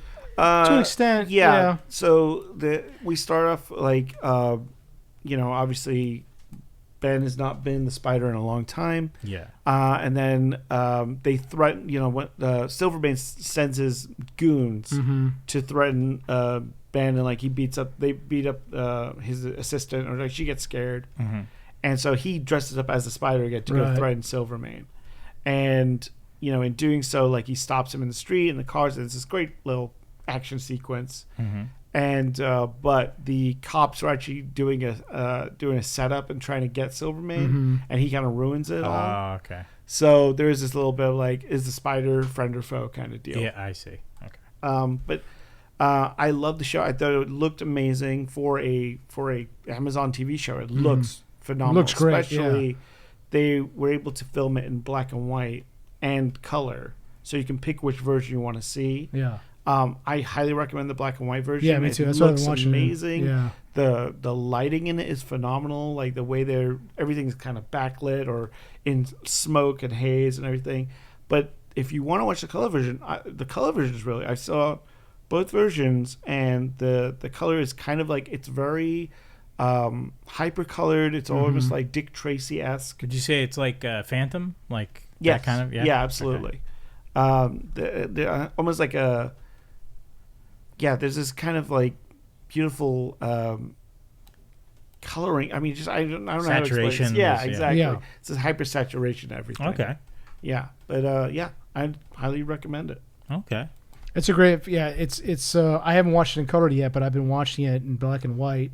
But you were saying earlier, Watson, that if you watch it in color, there's some things that are set up specifically for color. Yeah, like people have like brightly colored suits. Yeah, like Robbie Robertson's suits are these beautiful like bright orange suits, and you don't get that in the black. In the black and white, he just kind of looks like he's wearing multiple shades of gray. So but his character really stands out on the street when. It pans to a street shot and everyone's wearing like these brown black suits, and then he's walking through in bright orange. You're like, oh, okay, that's awesome. Is the score of the show very jazz heavy, like, or it is, yeah. It's got type of vibe, or is it more like orchestra? It's more jazz, I would say. jazz. Yeah, when It's he's like more walking jazz. the street, you hear like the saxophone in the background. But it does have a lot of like, there's a lot of like Amy Winehouse music in there, and like Lana Del Rey, and like newer music that does have that kind of jazz feel to it. Yeah. So like, but were those made for the show?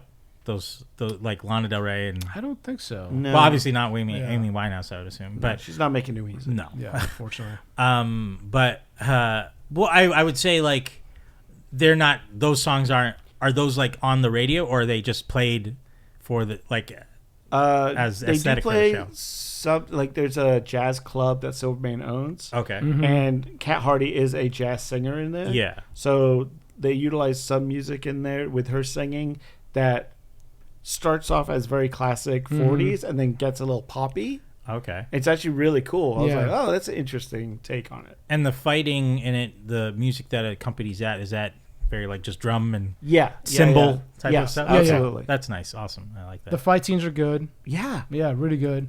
Like even when he's whipping around in black and white, looks great. Yeah, I mean, there's the last few episodes that have some really great fight scenes. So I definitely recommend it. Yeah, it's a great show. Yeah, and the guy who's playing Megawatt, very good. Let me tell you, he's doing stuff. He's very camp. He's doing stuff with his voice, which I loved. And I was like, okay, if I'm making a Batman movie, that's my Harvey Bullock. Yeah, like, that guy is so good. That's a good play. Yeah, I'm like, Andrew I want Caldwell. Andrew he's Caldwell, great. Yeah. I wonder if he's the son of the singer Caldwell, though. Oh. But yeah. But he's doing great, and especially everyone in the show is, killing it, and they're living the part. Dude, and Jack Houston is the Sandman. Oh, he's great. Yeah, who was in Boardwalk Empire. Yeah, as Richard he Harrow. has this, so like, good. Like, yet again, it's this tragic kind of love story with him and Kat Hardy, and obviously, like, Ben Reilly gets kind of played as the sucker for Kat. Like, it's classic noir. It's really good. It's really like Maltese Falcony, and I dug it. Nice. Yeah, it's a great show. I highly recommend it. I want to finish it. It's just been stuff. I doubt we'll ever get a season 2 out of this, but you don't think so? I don't know. Yeah. I don't know. I mean, it looks very expensive. I would say Nick stays busy with work, that's true. so I don't know if they'd be able to buckle him down for another season. Yeah. Or so. Yeah, that's true. It's interesting because I was like, has he done television ever? In his Yeah, life? he did that Netflix show about the word "fuck" or something like that. Like, do you remember that? No. That sounds familiar. It was like because they were doing trailers for work, and it was just a montage of him going "fuck." It was like a documentary series, or was it? I forget. It was shit. It was it was only like a few episodes. It wasn't but yeah, he hasn't done much TV really. That was the only TV he did. And I think it was called what was it called? It was called it's not showing up for some reason. Okay. But yeah, I guess this is first like major like television. Yeah, and there's like, from that, I mean, Nicolas Cage. I mean, it reminded me a lot of when he was doing Ghost Rider. He would go on set with like skeleton makeup on his face. Yeah, and he would like embroider like his jacket with like Egyptian hieroglyphics and stuff because he was looking into like Egyptian death rituals, and so his movements as Ghost Rider was based on like Egyptian hieroglyphs. I think I've heard of this. Yeah. So like when he goes out and you see like when he does all the spider stuff, like he gets electrocuted at one point and he like curls up into a little ball like a spider would. Like he doesn't just pass out. Like he like his legs curl like towards. It's bizarre. Yeah. I'm like I guarantee that was all him. That was all Nick Cage. Those are some choices, man. Yeah, that was all Nick Cage. Hey, I got an idea. Yeah. How about I move? There's like a great spider bar fight when he just gets drunk and just beats the hell out of a bunch of just goes because a bunch of people in a bar talking shit about the spider, and he's just like hammered, and he decides to beat the shit out of a bunch of regular people. Right. It's pretty great. That's awesome. Yeah, I as soon as when I heard Nick Cage being cast, I was like, oh man, this is gonna be great. Oh yeah, This you is can gonna tell be he's great. having a Yeah. blast. Yeah, he's absolutely having a blast. Isn't he a huge like Spider-Man fan too? Isn't it? Or he's, Well, a he's a big comic comic book- book yeah, he's a fan. big yeah. comic book nerd. Right. Yeah, for sure. Like, You know, remember he was trying to do Superman back in the day. Oh, yeah. remember I that? mean, You know? yeah. Yeah. They So, made it. He was finally- upset they used him in that cameo of in the Flash. Yeah. Yeah, because he didn't know about it or anything. like Really? that. Didn't? Apparently, Oh, that's what I heard. Oh, that sucks. Well, his son's name is Kal-El, and Yeah. I think he owns one of the original first Superman. He does. Well, he might have sold it, but yeah, Oh, he yeah. did have it for a while. I think. Yeah. Yeah. But History of swear words. That was. Oh, That's what it was. On Netflix. yeah, Spider-Noir. Check it out. It's a great show. I definitely want to go back and see at least one of the episodes in color, just to see what it looks like because I Yeah. heard it's very good. So. there is someone posted a guide, like a color, like which ones to watch, which Right. episodes, and it's like first 3 episodes should watch in black and white because it gets you into that world. Right. And then like 4, 5, like for 4, 5, and 6, I think it said like you because it's heavier on the action. Mm-hmm. Like the color looks really great in those episodes, and then the last ones are dealer's choice. Okay. Nice. Cool. Yeah, check it out. It's a great show. You're gonna have a great time. We had a great time watching Furious last night, Yes, which Hell is yeah! a martial arts movie. I believe it's. Let me look it up here. I believe it's a Indonesian film, it's a Japanese director. Japanese director. Japanese yeah. director. It's a Hong Kong action film. Yeah. Directed by Kenji Tanikagi. I read it as Pan Asian. Like it's a little Yeah, bit. it's Yeah, it's like everybody- it's got everybody in it. Because you've Yeah, got exactly, we've got 2 yeah. Indonesian actors, a Yeah. Thai actress. Right. Hong Kong, and then like even the bald guy Brian Lee, he's from L.A. actually. Yeah. Which is funny enough. I used He's to great. watch. I used to watch his. Well, he still does videos on YouTube with his. He has this group called Martial Arts. Oh my God, Martial Arts Cinema or something like that. But they do all these funny shorts and stuff, okay. and they do a lot of old school like kind of references Jackie Chan stuff, and That's cool. they've done like martial artist versus a horror movie character, and like they had the nun show up, and Yeah. they're just doing it. It's hilarious. Oh, They're that's just sick. beating him up so much. So the film is the plot is very simple. There's a Yeah. trafficking ring that has been taking children off of, I guess it's Out of the poor out of neighborhoods. poor and- neighborhood. I guess is it Indonesia or something? I'm not sure. They Yeah. didn't really give. I love Yeah. it. It just says somewhere in Asia. Somewhere in Asia. Yeah. Well, because the police force, I think it would be like Thailand. Thai. Yeah. it And seemed, like yeah. the daughter's There's talking no- about going back to Hong Kong. So yeah. I think it's like Thailand or Yeah. Yeah, because yeah. they keep it very ambiguous. Even Very the ambiguous. police station like logo just says police station. Right. Yeah. Exactly. Like I was like, it doesn't give a town. There's some criminal ring has been abducting kids and selling them to the trade, the human trafficking trade, Z Miao. That's the actor. I think is plays Wang Wei. Yeah. He's apparently he's mute, can't speak. Yeah, they talk about he has a head some injury. type of head injury yeah. that Looks prevents like he's a shot in the head. something like that because there's a good It chunk looks of like it a missing. bullet hole. Type Yeah. of, Yeah. And then he's Uh, got like a plate or something. And they talk like he's got a man with no past. Right. We Yeah. don't know that much about him. Yeah. He's like a handyman. He's a little estranged from his wife. His daughter's visiting him, and we'll say Thailand. She becomes a target for this criminal organization that has been abducting kids. We also have Joe Taslim, Yeah. who she's a journalist who has been looking for no. No, his wife is Yan. I think is. Yeah. Oh yeah. Excuse me. Yeah. He's looking for his wife, who was a journalist, who was looking into this. Jijan Yan. Yeah. Nanan. Joe Taslim plays her husband, Navin, who is also a journalist along with his wife. Who his wife was looking into this criminal organization has been abducting kids, and she tries to rescue some of the kids and ends up getting killed. Yeah. Yeah, that opening It's sequence insane. Yeah. is just. I mean, she's wonderful. Yeah. If you ever seen the movie, because she's in the movie Chocolate. Oh, And- that was her. I Yeah. didn't know that was Oh, her. And okay, Rising yeah. Phoenix. I don't know if you ever seen I haven't that. seen Rising Phoenix. It's a but- great movie. But I just say, like, I thought she would be in a lot more of this movie, based on like her abilities. 'Cause, Yeah. You know, so when she got a little bit of an action sequence, I was like, yes, let's go. Yeah. Yeah. It was a great.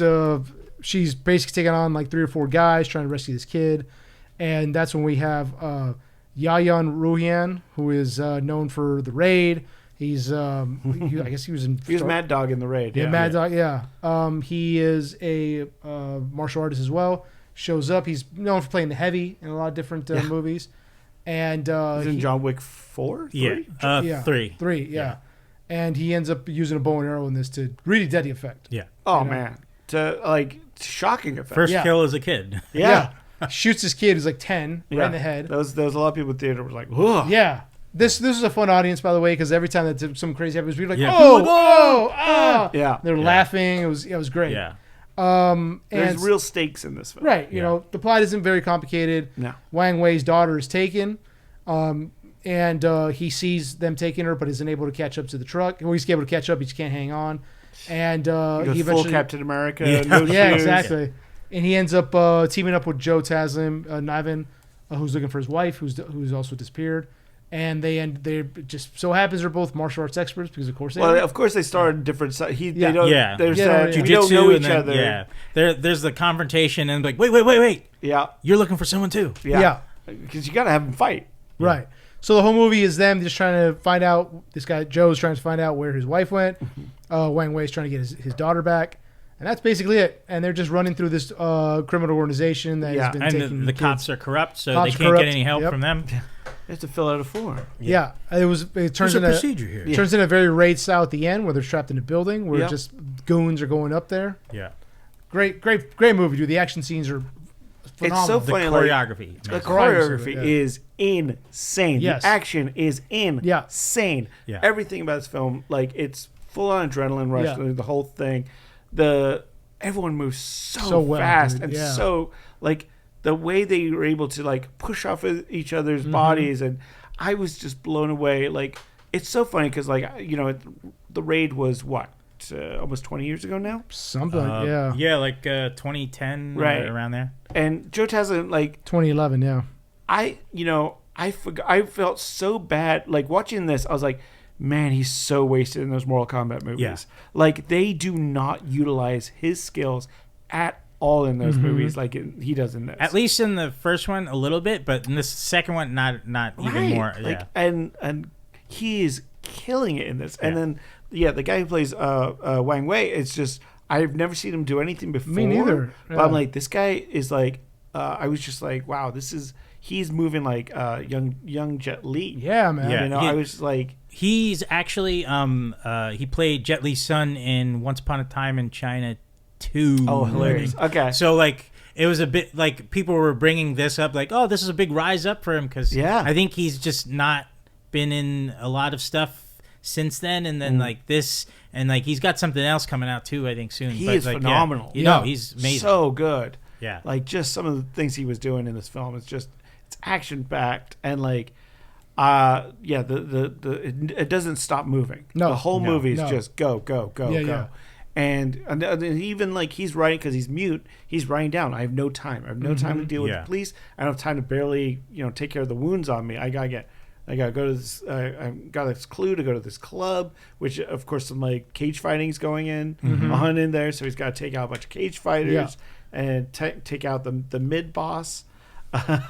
Which I love, like the dorky guy is your main bad guy at the end, and I didn't expect him to move. Like his action sequences were insane. Yeah, too. so he's like the head of the organization, right? And it's like something that looks like kind of like a cartel. He's working with 3 other crime bosses. Yeah, well, like one is his stepdad, right? And like he's brought into the family, and he's doing this.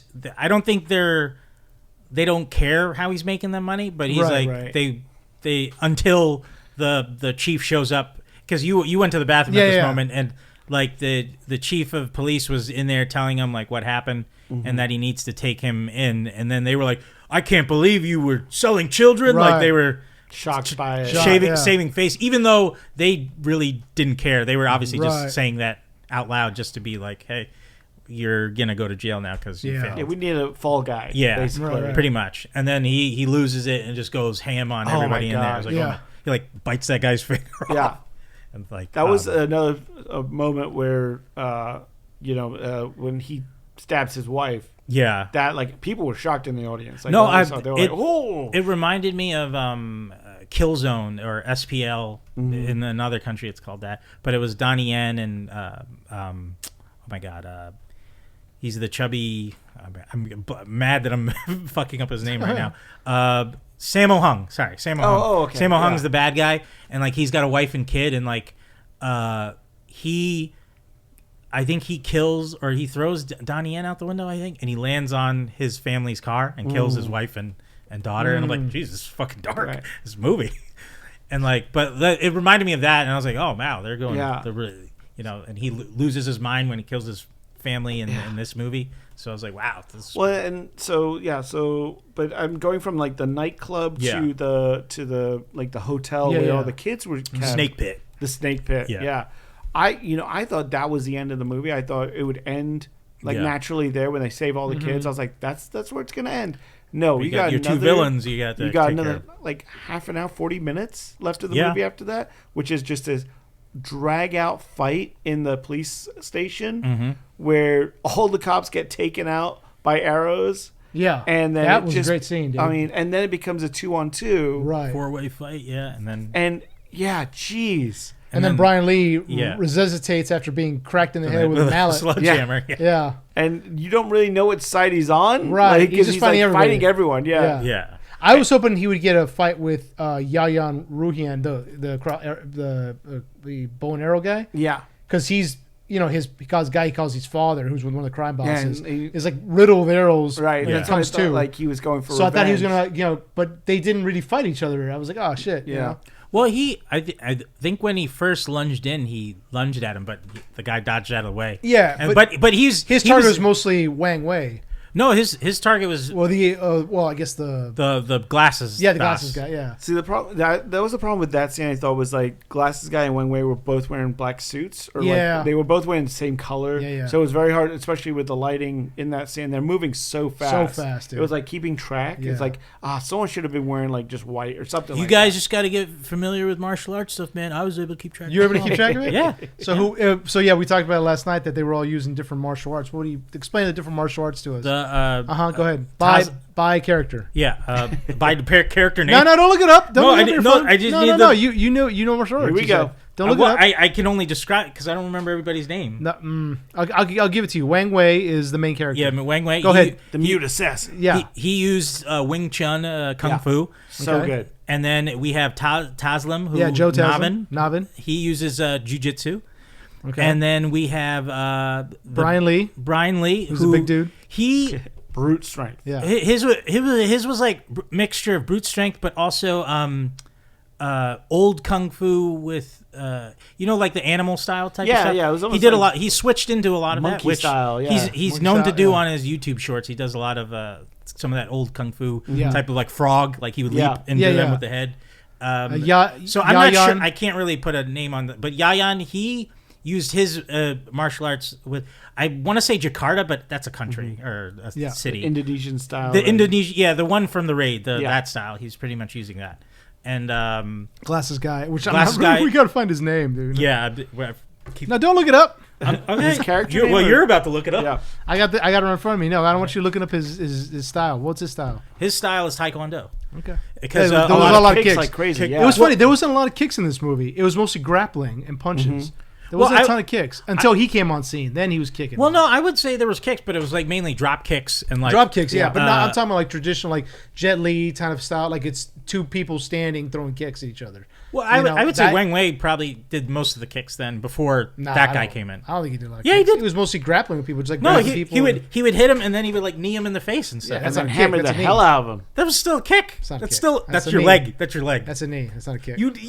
You're kicking with your knee. Right in if you think a kick is with your knee. No, if you knee someone in the stomach, you're not kicking them, you're kneeing them. Stop it. You're kicking them. Stop what? That's what it is. And when he was in the ring, he used his steel toe boot. He kicked the guy. Yeah, he kicked the guy. Okay, there you go. Yeah, one kick. No, there was one multiple kick, but kicks. not like Glasses guy. There was multiple Glasses guy was really. Well, yeah, because that's his motif. You know? That guy was fucking badass. And like people have been praising him and comparing him to Ken Lo from Drunken Master 2. He's like the glasses villain at the end. Yeah. Who's like waving his leg around because he was doing that similar type of mood before he kicked Taslim and Wang Wei. Yeah. His name is Joey Iwangana. Yeah. Yeah. He's the glasses guy. He's great. Glasses guy. What's his character name though? It doesn't say. Yeah. I don't think he had a character name. I don't think he had a name. Really? That's why Glasses Guy. I thought that he did have a name. I mean, I can look at. I mean, it's not on. Let me look it up here. But amazing fight. Oh yeah. What a beautiful, violent just display. But, I mean, like they have paved the way with telling a story through choreography so well. Yeah. Over the years, from starting with the I mean they were on doing it a lot, but like it really kind of stuck the ground after the raid came out, because like people actually were like, we're gonna keep the camera on him, we're not gonna do cuts. Yes, we're just gonna show a full scene. You could see everything. You're not gonna be closed in or anything like that.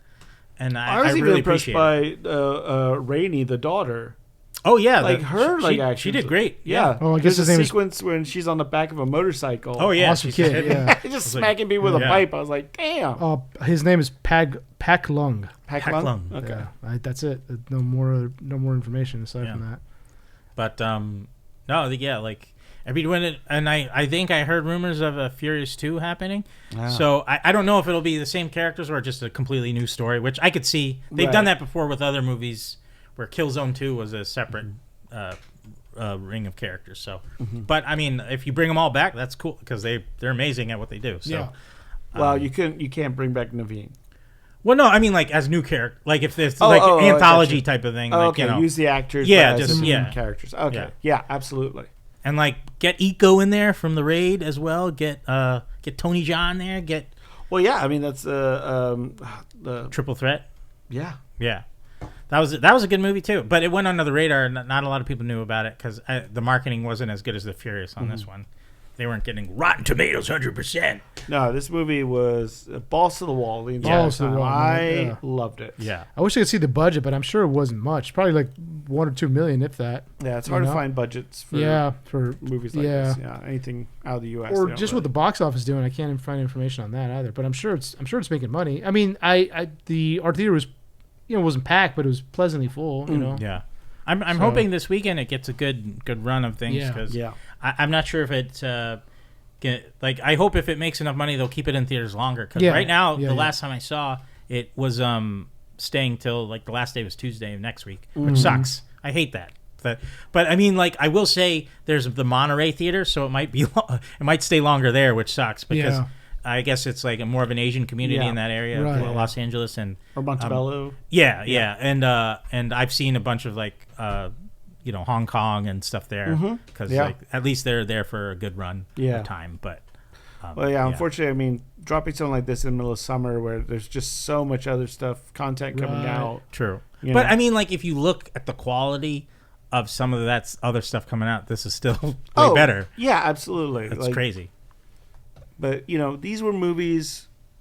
We used to find movies like this, like in the video store. Yeah, you know what I mean? Like, I saw, or it shows up on like USA or Spike TV, and just what is this? And that's how I found most, like, Old Boy and stuff like that. Was just you'd find those video cassettes, and you'd share them and stuff. And nowadays, it's harder to do that. Well, I would say that Back in my day, I've seen online there is a YouTube community and like online community of martial art films and stuff. Like, I follow a couple people on Twitter and stuff, and they're always talking about these movies coming out. I was like, is it coming out here? Like, am I only going to be able to watch it on digital, or will there be a physical, or will it hit theaters? And I always have to wait and see what happens, because they show like a bit trailer or like a fight scene from it. I was like, oh, that looks awesome. So there is a community. It's just like it's almost like it's back then where martial art movies were seeping in, but I'd say the community is a little bit bigger. Yeah. So I mean, it's out there. It's just like not everyone is going to see it. Go see this movie, which sucks. So I really hope the people who are listening who haven't seen it, go see it. Well, I was amazed. I got a little tie-in thing when I went to see the movie. I got a pack of cards. Yeah. What the hell? I didn't get. They were handing out cards at our theater. We didn't get any. We got a shitty ticket person. My ticket person loved me. I guess so. My guy got a whole pack. I got all of them. Yeah. Well, he told me he asked for them. He didn't get like. Yeah, because he's like, "Can I have all of them?" And what the well. But he said his theater wasn't packed, so maybe that's why they're like, let's get rid of Regal in Sherman Oaks. Regal's where it's at, dude. I mean, But he said he didn't get the reaction that we got with the crowd. No, His was tame. it was because I had to go to a late show, so Yeah. it was 10:20. So it was like maybe a dozen people in there. Okay. All right. Well, still, it was Yeah. good. It was we had a good crowd, and you guys obviously recommend this movie, right? Oh, Yeah. absolutely. If you're a fan of action, if you Martial love arts, martial arts, Yeah. you're gonna love this movie. Yeah, it's very just balls to the wall. Like I said, it goes really fast. There's not a lot of like padding to it. It's Right. just it's action. Yeah. And this is the same director as a movie I brought up earlier in episodes, a year or so ago maybe. But Porky's 2. of course, that would be one, right? Twilight of the Warriors Walled In. That was another movie I talked about. That one's really good. This is the same director, and like the action in it is. I recommend if you like Furious, you'll also like that. That was like the one right before this one he did. Waiting for Vin Diesel to show up in this. But I mean, you'd think, right? Or at least you'd get Jason Statham to show up or something. Right. Statham would be great in this movie. That would be, yeah. He could be like a villain or something. But Yeah. he's planning mutiny right now. Yeah, So. we get all the Western martial artists to be the bad guys Yeah. against all the Asian cast. That'd be great. That'd be great. Like Triple Threat. I mean, that's Yeah. Michael J. White and Scott Adkins were villains in that. Yeah. Like you get those two, Jason Statham, Yeah. and like I'm trying to think if there's another big American martial. I guess Jean-Claude's on the older side, but it Yeah. would be cool to have him reprise like a villain role again. Right. Like my name is Villain. This is a nice knife. It's a controlled kick. It's okay. I was like, Oh, there was that with Liam Hemsworth, right? We talked about that where he got like kicked by Van Damme. oh yeah. He's And, like- and he was like, it's a controlled kick. Yeah. It's okay. It's like, Because he control really my kicked him in the ass. chest. Yeah. He's like, control. I would not want that guy kicking me, dude. Van He might be Damme. old, but I guarantee you his yeah. kicks are still powerful. He still as got shit. it. Yeah. Same Like with an Dolph old Lundgren, mule. who was a yeah. karate champion. Oh, yeah. Oh yeah, Yeah. they could bring Dolph Lundgren in Yeah. there too. Oh, Lundgren would be shit. great. Ugh, hot soup. Serving up. The choreography for the Furious was amazing, but another match that we got that was the choreography was off the chain was the match of the El Grande Americano that we recently watched. Yeah, so I this is all me. I said I will talk about this for 20 minutes Yeah. if we had the time. Probably the best wrestling match of the year, if not like, past few years. Right. It is a phenomenal story. If you guys aren't into wrestling, sorry, I'm going to bore you.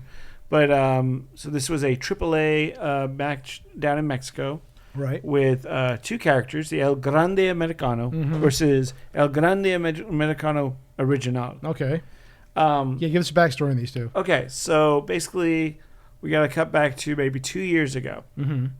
There was a wrestler by the name of Chad Gable. Mm-hmm. Was a heel being a bad guy wrestler. He was and he kept getting beat by all these luchadors in WWE. Yeah. So like he would go against Rey Mysterio, Penta, all these, and they would just keep beating him, and he was frustrated by it. So he went to Mexico in the story to learn the art of Lucha Libre, Of course. to find the secret As to one how does, to beat. yeah.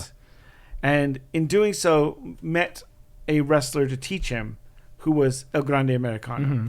El Grande Americano was supposedly this figurehead that's been wrestling for 100 years from the Gulf of America.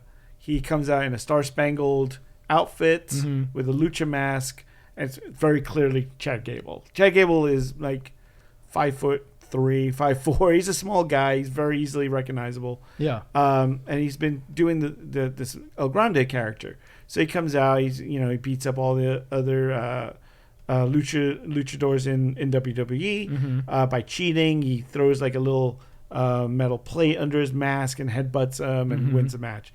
And he's doing well with this gimmick. At one point he's wrestling as Chad Gable and El Grande Americano at the same time. And at one point he had a match. Like he had two matches in one day where he was El Grande. Then he did the matches as Chad Gable. He kept saying, "We're not the same person." During this time, he gets injured. He messes up his shoulder really bad. Has to go for surgery. He's going to be out for like 6 months. And then, was this a real injury or was This this was fake? a real Okay. injury. Okay. And then and WWE's like, well, he's going to be out for 6 months. We've got this El Grande versus Penta thing going on. What are we going to do? Well, we could just grab another wrestler, right? It's a masked wrestler. You can grab anyone. During this time, there's a German wrestler by the name of Ludwig Kaiser, who was mostly teamed up with Gunther, the character. Gunther was him. With him, we're in a tag team faction, but Gunther was kind of going off and doing his own thing as a champion. So, all right, we got Ludwig. Why not? We'll dress him up as El Grande Americano. He comes out, kind of does the same shtick. Everyone kind of realizes, like, well, this El Grande is like a foot taller, but sure, why not? Cut to so now about Royal Rumble last year. Chad Gable is healthy again. He comes back, and he dresses up as El Grande, and they do the Spider-Man meme of the point meme in the ring with El Grande meets El Grande, and they're like, oh, hilarious, and starts like this internal battle of like who is the real El Grande Americano, and it's fine. Like, I think the crowd gets a little, like, after a while, the crowd got very mild by it. They were like, all right, this jigg's kind of done. All right, like, at some point they'll unmask one of them. And it wasn't really playing very well in the U.S. crowd. WrestleMania 41 last year, WWE buys Mexico City wrestling company AAA. Okay, it's like the biggest Lucha Libre wrestling company in Mexico. And to promote it, they start sending a lot of their talent down there. Like Dominic Mysterio goes down and wins the AAA championship. And they don't really know what to do with Ludwig Kaiser, so they send him down to AAA as Grande Americano. He starts working. He starts really vibing with the crowd and starts learning like Spanish, like starts cutting promos in full Spanish. Wow. And serenades the crowd when he's out there. And he was a heel. He was supposed to be a bad guy. No one's supposed to like this guy. And it's like, I'm making fun of the Mexican people as this El Grande Americano. Yeah. I'm the better luchador. But he starts working, and people start buying into it, and they start loving him down there to a point where he becomes like they turn him babyface, which means turn him good. Yeah. And like is like embraced by the culture down there. And even like he was dating this white blonde-haired suit like wrestler up here named Tiffany Stratton. Right. They break up. He moves pretty much down there, falls in love with one of the ring announcers. Andrea Bazarte. Yeah. And they start dating. Yeah. And people start like, there's like wall art in Mexico City with like his face on it saying like a Mexican can be born anywhere, like, yeah. And he is just like completely becomes a good guy. So it comes down to Chad Gable, original American Grande Americano, and him having this full on match at this last week at one of AAA's biggest events. And when we talked about this, like they show all this setup. Also, so a few weeks ago, like right before this pay-per-view is supposed to happen, Ludwig Kaiser's in Florida, and he's getting ready to go down to Mexico. Gets in an altercation with one of his neighbors in a elevator, and beats the crap out of this guy. He turns himself into the police. He says, "Hey, I did this thing. I'm sorry about it. Is there any way like can I get out on bail and stuff so I can still perform for because I still have appearances to do." Yeah. This is right before the mask versus mask match. Comes out that the neighbor was being super racist to Ludwig and his girlfriend at the time, in this elevator. That was screaming, like calling for ice and all this stuff. And, Ludwig was kind of protecting his girl. This gets, this goes out there, and Mexican people hear this. They're just like, they're even more invested now in this story. And like, he comes back to Mexico. There's like parades in the street for him. Wow. Like, it's crazy how this German playing an American, playing a Mexican is just embraced by the people now. I'm wondering how long it took him to learn be fluent in Spanish, because like I don't know, but it would be maybe a year. But he's jeez, he's really good. Duolingo, man. Well, Yeah. and English is not his first language either. So, Really? Yeah. Oh, I didn't German. know that. He's a German. Yeah. Well, I thought like he was kind of leaning into the German stuff when he worked with Gunther. Like it wasn't real. Oh no, he's like legit from Germany. Oh, okay. Wow. Yeah. So like, and he knew Gunther like since they were like 16. They've been wrestling together. That's cool. So yeah. So the tension is high for this match. Yeah. And it's they posted on, it's all on YouTube. It's about an hour long match, and it might be one of the greatest in ring performances / stories that I've seen in such a long time. Like it can go either way. Like by the end, people are cheering for both sides. It's a real like Rocky IV vibe. Yeah. And it's one of the greatest matches I've seen.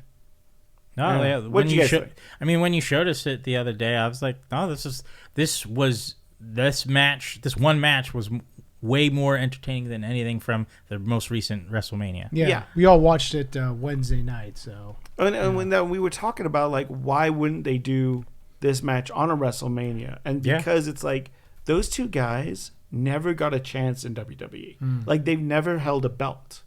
Oh, really? No. Like I thought Chad Gable held never got a belt. He's never got Intercontinental. Oh, wow. Nothing. Okay. Like he's had like programs on the way to there. Yeah. But they, for some reason, because of his build, his height, whatever it is, he's never gone the out. Like WWE like their big guys. Well, I mean, like I would say not exactly because like Kurt Angle held belts and he was short and That's true. Same size as Chad. So Yeah, I'd say it's true. But yeah, so it's just like if this match would have been on WrestleMania, it would have been a 4-minute match in the middle of WrestleMania. Like it would have been like third match on the first day. Does WWE have like Raw or SmackDown in Mexico at all?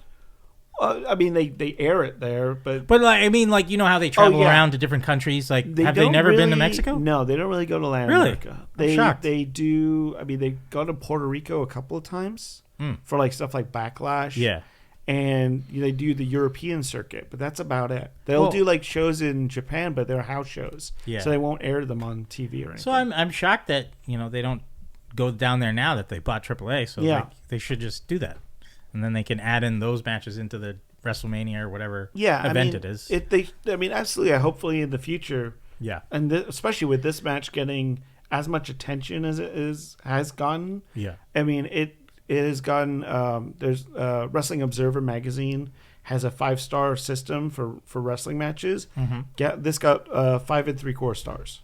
Oh wow. Okay. Like, and Dave Metzer never gives 5-star matches to WWE. Shit. He loves AEW. He loves like New Japan Wrestling, like real wrestling. He gave this a higher mark than most matches this year. Wow. Yeah, it's a phenomenal match. It's just emotional, beautifully executed. I mean, you got it's a no hold bars kind of deal. So you got some work with stairs and chairs and tables, and you get some blood, you get some passion. It's everything you want from a wrestling match, I think. No, yeah, it's like you don't see them pull out all the stops in or at least wrestling here nowadays. It was nice to see. It reminded me of the 90s or early 2000s. Absolutely. Like you don't see matches go 40 minutes anymore. They were given the time to really tell a story. Yeah. And this back and forth and who's going to win. It was so close at some sections where you of course you think like, oh, your hero's going to win, but then he gets his leg worked over and takes a fall. It's like, oh gosh.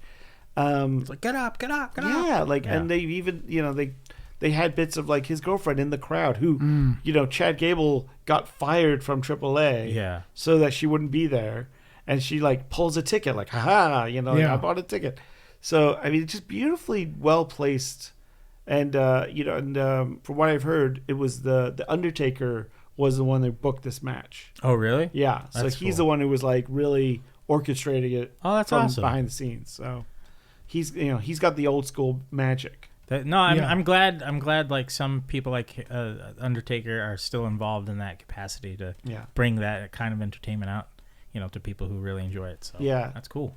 because and anyone with that kind of ring experience who went through like an hour-long Iron Man match with like Bret Hart, like they would know what to do. Like I wish Rock and Stone Cold would throw that in there. You'd think Triple H would do that, but right, because like he had crazy matches with The Rock and Stone Cold, breaking out the sledgehammer and everything. It was drawn out in the hallways of the arena and stuff. Unfortunately, now it's like because WWE is no longer owned by a family; it's owned by TKO. Right. There's advertising, all over the place. I mean, a lot of people had issues with WrestleMania this last year, where it was like 70% of the show was ads. Yep. Like there was most of the matches were under 10 minutes. Yeah. And it's like, there's this big corporate sponsorship and everything. It just feels like the heart's kind of gone. Yeah. So highly recommend if you just go on YouTube, look up El Grande Americano. Yep. Mask versus Mask match. It's an hour that I don't think you would regret it, even if you're not a wrestling fan. I'd say check it out. Yeah, it was a fun match. I know you were telling me all about it before we watched it Wednesday night. I knew nothing about it. Yeah, and so I went in completely blind. Uh-huh. We checked it out that Wednesday night, and I was like, "Holy shit, this is great, man!" Yeah, and you could tell that the fans were really into it because it was in what Mexico a crowd. City. Yeah, it was great. Nuts. Yeah, that made it half the fun because they were just like reacting. The place to everything. was packed. Yeah. I mean, so yeah, it was great. I mean, I'm not a huge wrestling fan, but this is definitely one of those matches. It's like, oh shit, this is definitely worth watching. Yeah, it was awesome for them to put it on YouTube as well. Absolutely. Really fun, and just like and they re-aired the whole match on Raw last week, so like they knew they had something special here. Right, exactly. Because they were like, oh shoot, we gotta add this to our regular broadcast. For anyone who didn't check out AAA. Yeah. Awesome. Yeah, it's great. Great match. Check it out. And while you're on there on YouTube, check out some of the trailers that we're about to talk about. Yeah. Some of the recent video game trailers that were released. We watched some of them before the podcast started. What do you guys think about some of these? They recently released the Resident Evil Code Veronica trailer, which was, I think, everybody hates on Code Veronica for some reason. Really? The original game? Yeah, everybody's like, oh, it's kind of stupid. It is a little outlandish because you start going into, the twins and they're, it's kind of very lore heavy. Yeah, very lore heavy, and somehow they're, inbred, this and that. It's a little weird. The dialogue isn't great, but whatever. I had a great time playing that game when it first came out.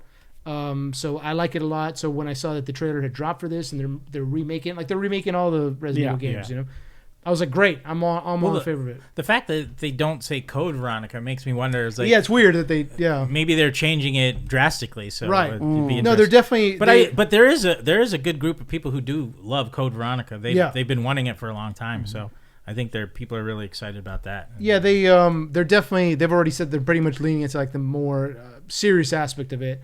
Like they did with the Resident Evil 2 remake, like they did with Requiem. So they're taking it. It can be a little campy, the original game.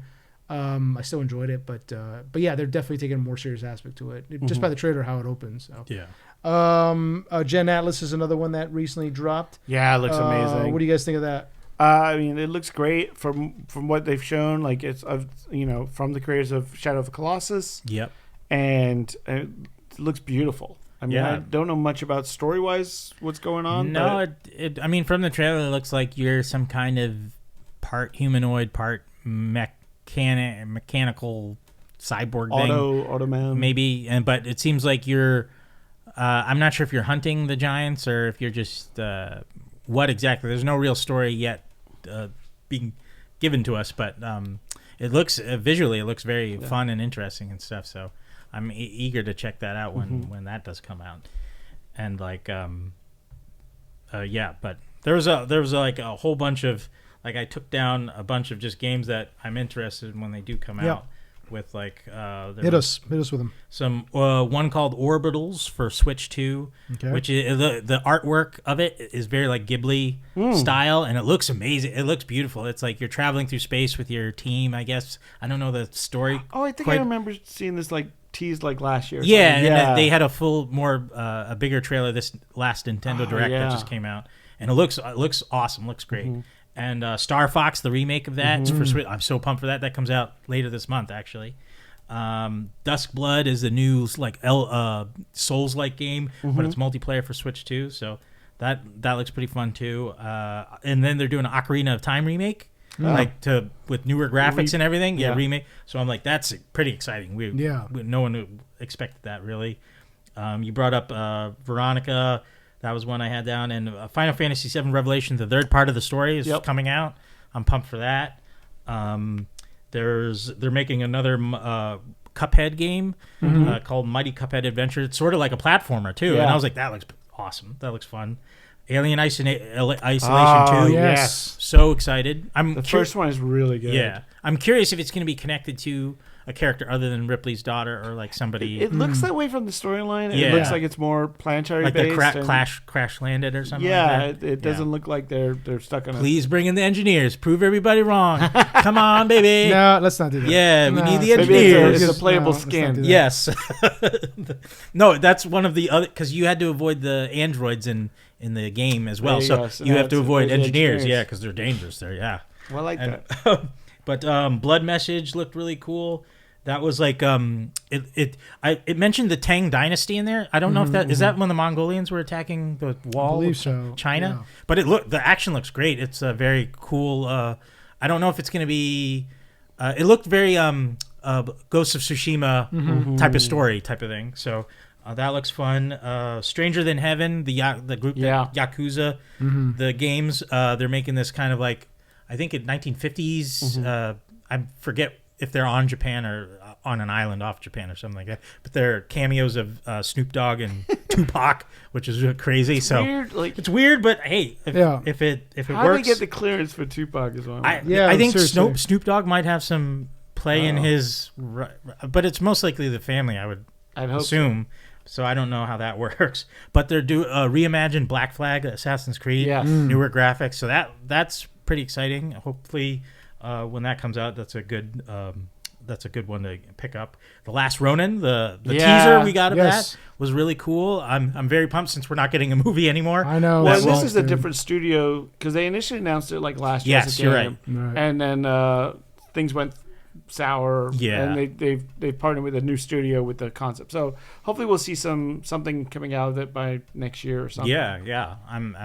I'm really hoping they knock it out of the park with that. Now there was a Gundam game, Rogue Orbit. It looked really cool. It seems like you're fighting bigger mech monsters type of thing. So bigger mech monsters. Then we saw the Crossfire trailer with. It looked like a sci-fi super soldier kind of storyline. Modern Warfare-ish, yeah, something like that. But third person. So I do like a third person shooter too. Yeah. Sometimes it's not always. I don't always like first. Seems person. like good story mode too. Yeah, like intrigue. You play with a duo, like you and your which side you get to pick and Star Wars Galactic Racer, the pod racing game. Come on, I'm gonna take down Sebulba. That's what's gonna happen. Or I'm gonna be the guy who crashes in the tunnel. That makes a face. What was else? There was Virtual Fighter Crossroads. I'm excited. It seems like there's a heavier story in there. Like they got these newcomers, and then you have the old fighters come back training them or something like that.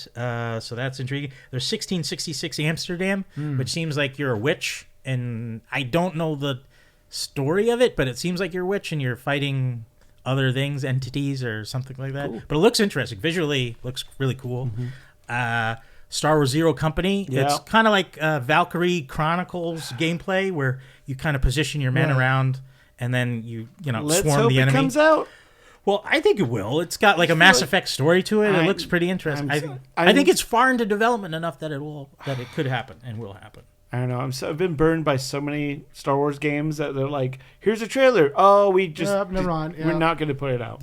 I think this one has a little bit more potential because it's not as advanced as the Fallen Order or Survivor, so it's cheaper game to do, and the story seems way better than the one we got with the girl as a criminal. I forget what it's called, but it didn't do too well. I know what you mean. Yeah, I just I'm blanking on the name. It didn't do well at all. And then the Blood of Dawn Walker, the vampire like medieval movie, that looks fun. Yeah. You jumping around, vampire powers, and Very like Soul Calibur, not Soul Calibur. Elden Ring, you mean? Yes. Yeah, it's got that mixed with like a Dragon Age type of feel to it. And then we got Gears of War E-Day, a prequel a game of showing the invasion from the locusts from the underground. So you kind of see the city still held together, and that's going to be fun because they bring back oh my god, DiMaggio is back. The new Spiral games we're getting. I'm pumped for that. Wolong 2, Halo Campaign Evolved. They revamped the graphics to be new and it looks amazing. I'm excited to play that, even though I played the campaign multiple times before.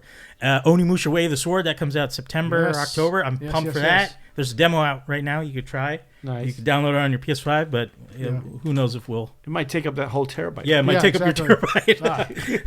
I don't think I'm going to do that. No. And the Wolverine game coming out, Marvel, looks great. looks amazing. Yeah. When's that dropping? That's dropping soon, yeah? I think in the fall. I want to say because I think they were saying it comes out at the same time as... We got to see like some in-game gameplay for that. Yeah.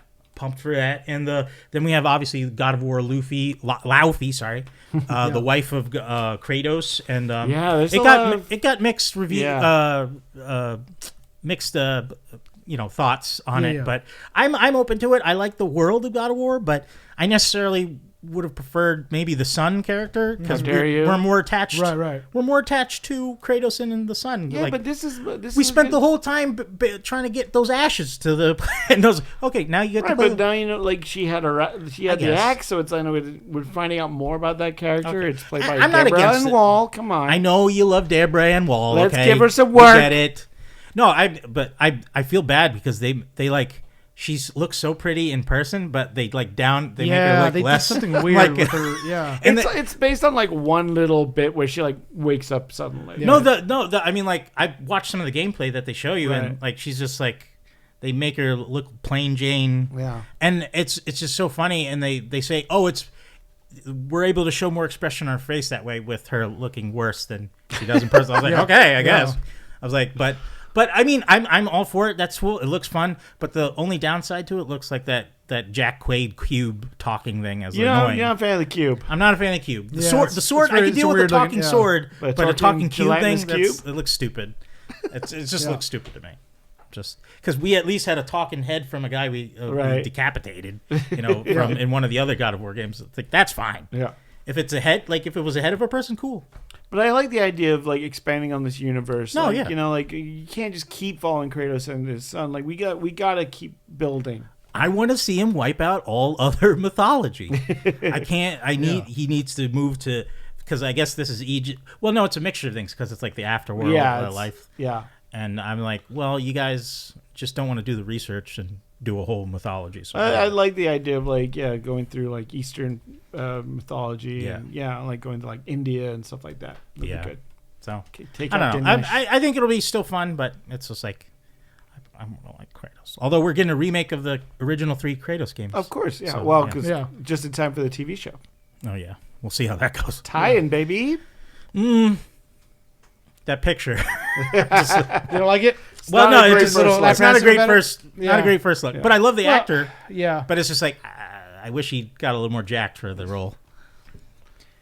Yeah, he might be. I mean, he's in a squat position. Yeah, it is true. It's hard to show abs in a squat position. I know, and he's a tall guy, so it's like I could be.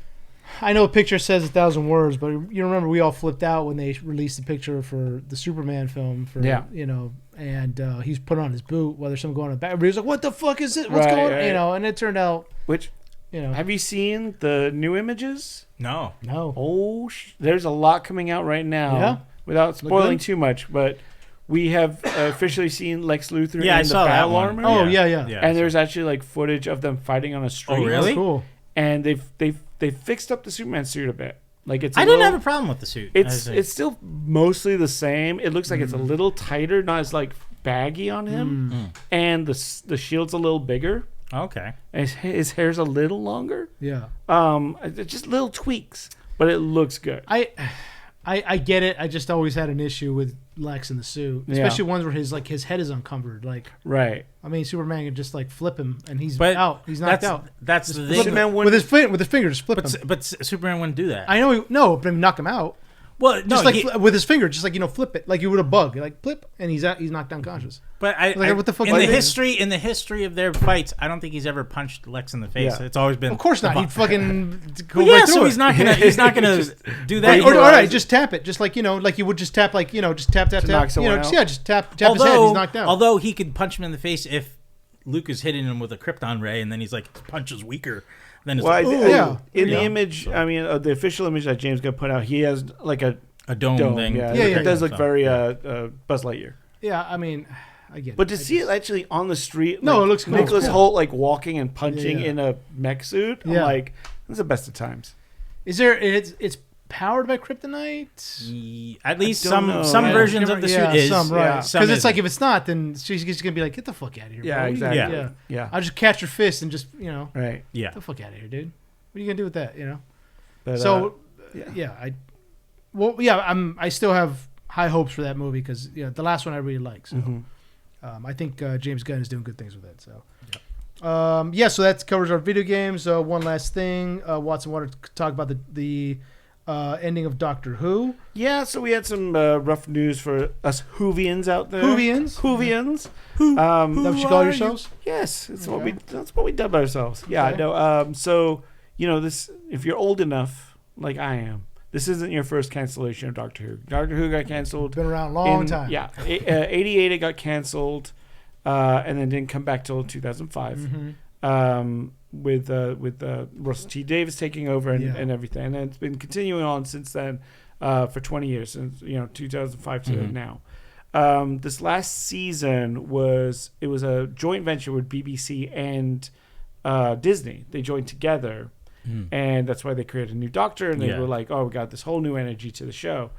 It did well enough in the UK. It didn't do like the numbers for Disney Plus that they wanted, so Disney is backing out.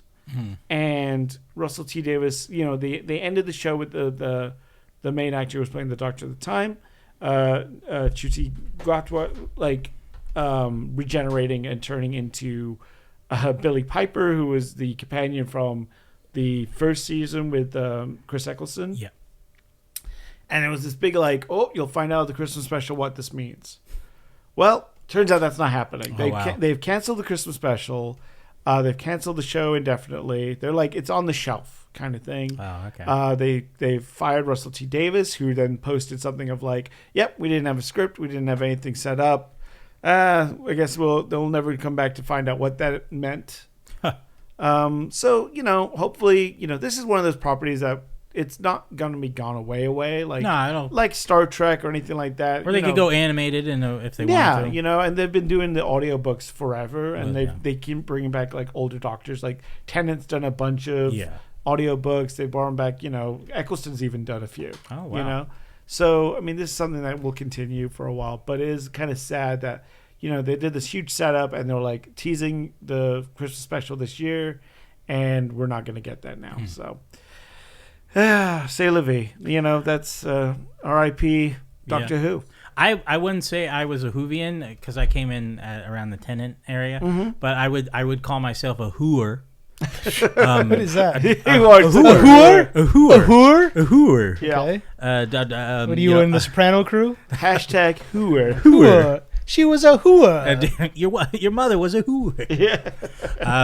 No, yeah. I really enjoyed the show, but I fell off like after Matt Smith. Yeah. And it was just like I was like, I'll catch up, but then as I was hearing things and like I watched clips here and there, I was like, I think I'm good. Yeah, it's like I had my run of fun. Yeah, but it's hard to keep a show like that, going for so long with like they've had multiple heads and stuff like that. I mean, it was only last season they had Russell T. Davies come back. Yeah. But yeah, the scripts weren't great. Why didn't they keep the Captain show except the spin-off show that they had? had? Torchwood. Yeah. Torchwood's great. I used to Torchwood is a love spin-off of Torchwood. Doctor Who? Yeah. Oh, I didn't know that. Yeah. Did not know that. I never watched it. Did it get canceled, or I guess They did, I think, 4 seasons. Then they did like an American season. Yeah. Yeah, that's and what then they did like a movie, like Children.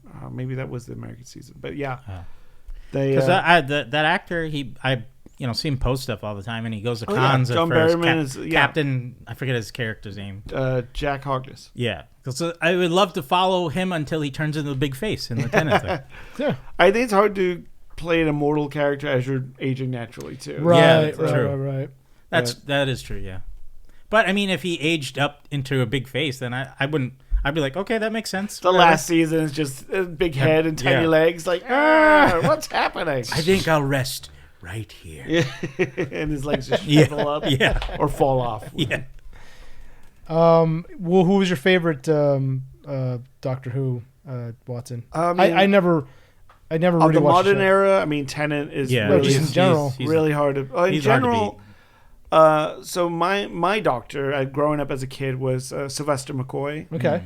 Who was the 8th Doctor, I believe, or 7th. Seventh he Doctor. was 7th incarnation. Yeah, yes. so that was when I was growing up. He was on TV, and he had the kind of feisty old professor vibe going, and I always dug that. That's your Doctor Who? Yeah. Okay. Did you ever watch the television movie with Paul McGann? I did. Yeah, I did. was it because good? it was terrible. It was terrible, okay. It was a Fox. Right. It was brought to the States. I think it was like 96, 97 that came out. 96, yeah. And, it was like, we're going to do this TV movie without really having any setup of who, we're going to kill off the 7th Doctor into the 8th Doctor. And it was supposed to set up a whole series for McGann. Yeah. And McGann's great, but it was they were like throwing a lot of information in a very short hour-and-a-half movie with like no budget, Hey, Eric Roberts did his best as the master. / slug. And I guess what was missing from the movie is his martial arts from the best of the best movies. That He should have would've brought been that in great. as the master And they Interesting, could have yeah. a kung fu fight. Yeah, that'd be cool. with their sonic devices. So David Tennant was the best? For Tennant, in the modern day, I'd say, if you're going to watch any Doctor, if you haven't watched Doctor Who before, there's an episode called Blink. Yeah, with the Angels? Yeah, Weeping Angel. It's one of the best episodes. It's during the Tennant run. Tennant's phenomenal. The Angels are like interdimensional beings or something like that? So yeah, they're like kind of leeches of time. Right. So they can't move when you look, kind of like, Super Mario Boo kind of situation where if you look at them, they can't move, but as soon as you look away, that's when they move closer and they kind of zap you of your potential time. So the years that you're going to have, they take away. Oh, shit. And they move you to a different point in time. So you live out the rest of your life, but you don't have the potential life that you did have. It's very deep. Why do they cover their faces? They their can't eyes? look at each other. They can't see look each at other. Yeah. But I've seen some like pictures where you can see their face. Yeah, when they're attacking. When they're attacking? Oh, I see. Because they have razor like teeth or something. Yeah, like they that. look kind of. There's I don't think I'd ever play it, but there's a VR game of that. Of yeah. the Angels, and like That's what you walk around and you're like. I've seen clips of that. Wait, so, I mean, like, and that's when Doctor Who is at its best, is when they play off our Monster of the Week type like they play off very basic fears. Like there's a whole episode about like the monster underneath your bed. Yeah. Like how it is like a dimensional door. I like the one where there's a creature at the peripheral of your eye. Like you can't anytime you turn there, it's gone. But it's always like you can look. It's always in the peripheral. Always there. Yeah. Or like there's one one in the mirrers. Yeah. Oh yes. Yeah. Right. So you think you see it. It's I love the really creepy, like almost Grimm's fairy tale version of Doctor Who. Yeah. And I love, like, as much as I love Tennant, I love his master that he got to work with, the actor who played him. He was great. And I was glad he was able to like make it in the movie, because I was like, oh no, he died. I don't want him to go. He was a fun villain. And like one of the classic episodes, one of my favorites is when the Cybermen versus the what are the Daleks? Yeah. The Daleks. Yeah. Like, you are only superior in one respect. You are better at dying. It's ridiculous. It's so good. I was like, yes. Yeah, it's hard to make a trash can a real threat, but they do it. They do it well. It was creepy. Yeah, learning the mystery behind the Cybermen, that was creepy. I was like, oh, Yeah. jeez. But so hopefully you will see the show regenerate in something new. Oh, soon. look at that! Oh, this guy. And finally, before we go, we just have to give our condolences to the family of Anthony Stewart Head. Yeah. Who played Giles on Buffy the Vampire Slayer. His role he's probably best known for, but he was a serious actor in England for years before that. A lot of us knew him at first growing up from the Nescafe commercials. Yeah. I watched those growing up. Yeah, and so a lot of us watched those growing up, and then we saw him in Buffy the Vampire Slayer. Like, oh, that's interesting. And he absolutely killed it in that role as Giles, as Buffy's mentor and father figure. And her watcher, and then kind of like a stand-in dad for all of us, not just Buffy. He passed away the 1st of June from complications of pneumonia. Unfortunately, man. So I'm going to the Hellmouth Con, which is the Buffy the Vampire Slayer convention, this weekend. So it's going to be a heavy one because we've lost major actors from the series in these last this last year. So. Like 3 members. Yeah. So it's going to be a heavy con, I think, because his death is so close to his death is so close to the con, and so it's going to be a tough one. So when I was watching him in Buffy, like I had this whole storyline I wrote out of like what his, like I always thought like they should have like his kid show up, like Ripper's, like who would be like kind of like Giles's child, like he's a legitimate kid. Yeah, he was Ripper. Because there was the whole episode where they go into his backstory, right, with the candy and Well, they do one where like they talk about like this. He was part of a cult that like would let a demon take over them to have sex and stuff. And I was like, what if he had like a half demon child, during that time, like we didn't know. And so I always thought that would be a cool idea. And then like, so I his portrayal as Giles, because he'd play that fatherly figure, but then he could turn on a dime and be really sinister. Yeah. Especially like when he finally, there's an episode towards the end where when he's up against not Faith, Joy, was it the season 5 demon, the baddie of the week of season Hope. Oh, Glory. Thank you. Boy, where he finally realized like what he has to do to keep everyone safe is to take out someone. Like he does all the dirty work. Yeah, because no one else can. And just at the end with the preacher, what's his name? Yeah, she's like Caleb. Right? Yeah, and he smothers him as he's dying. He's like, because you're gonna come back. Yeah, and that's because he says, I love how his line in that, he says like, Buffy can't do this. Yeah, because she's a hero. I'm not, but I'm not. And he smothers him. Yeah. Yeah, so he wasn't just this. Use our dark night. Yeah, he wasn't just a dotty old like librarian. There was a lot of depth and layers to that character, which I loved. And then he's such a great actor. If you see, there's a movie called Repo: The Genetic Opera. He's in. He's got a great singing voice. Yeah, he does. Yeah. And he had several albums. I bought those, and he was phenomenal. And then Once More with Feeling, the musical episode. He's amazing. Yeah. And then.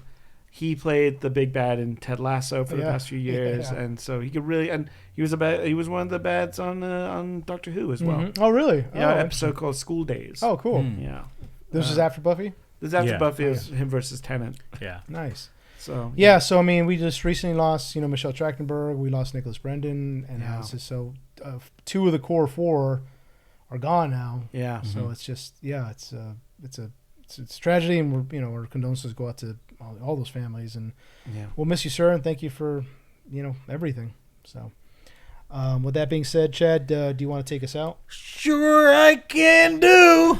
Hey everybody, thank you for listening to another episode of Enter the Nerdom. If you aren't already, please follow, like, and subscribe on Instagram, YouTube, and on Twitter, and I think that's it.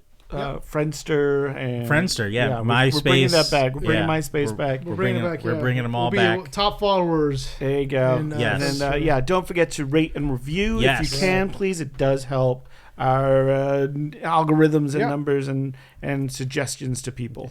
Yes. And as we always say here, enter the Nerdom, exit the Backrooms. That's good. If you can. If you can.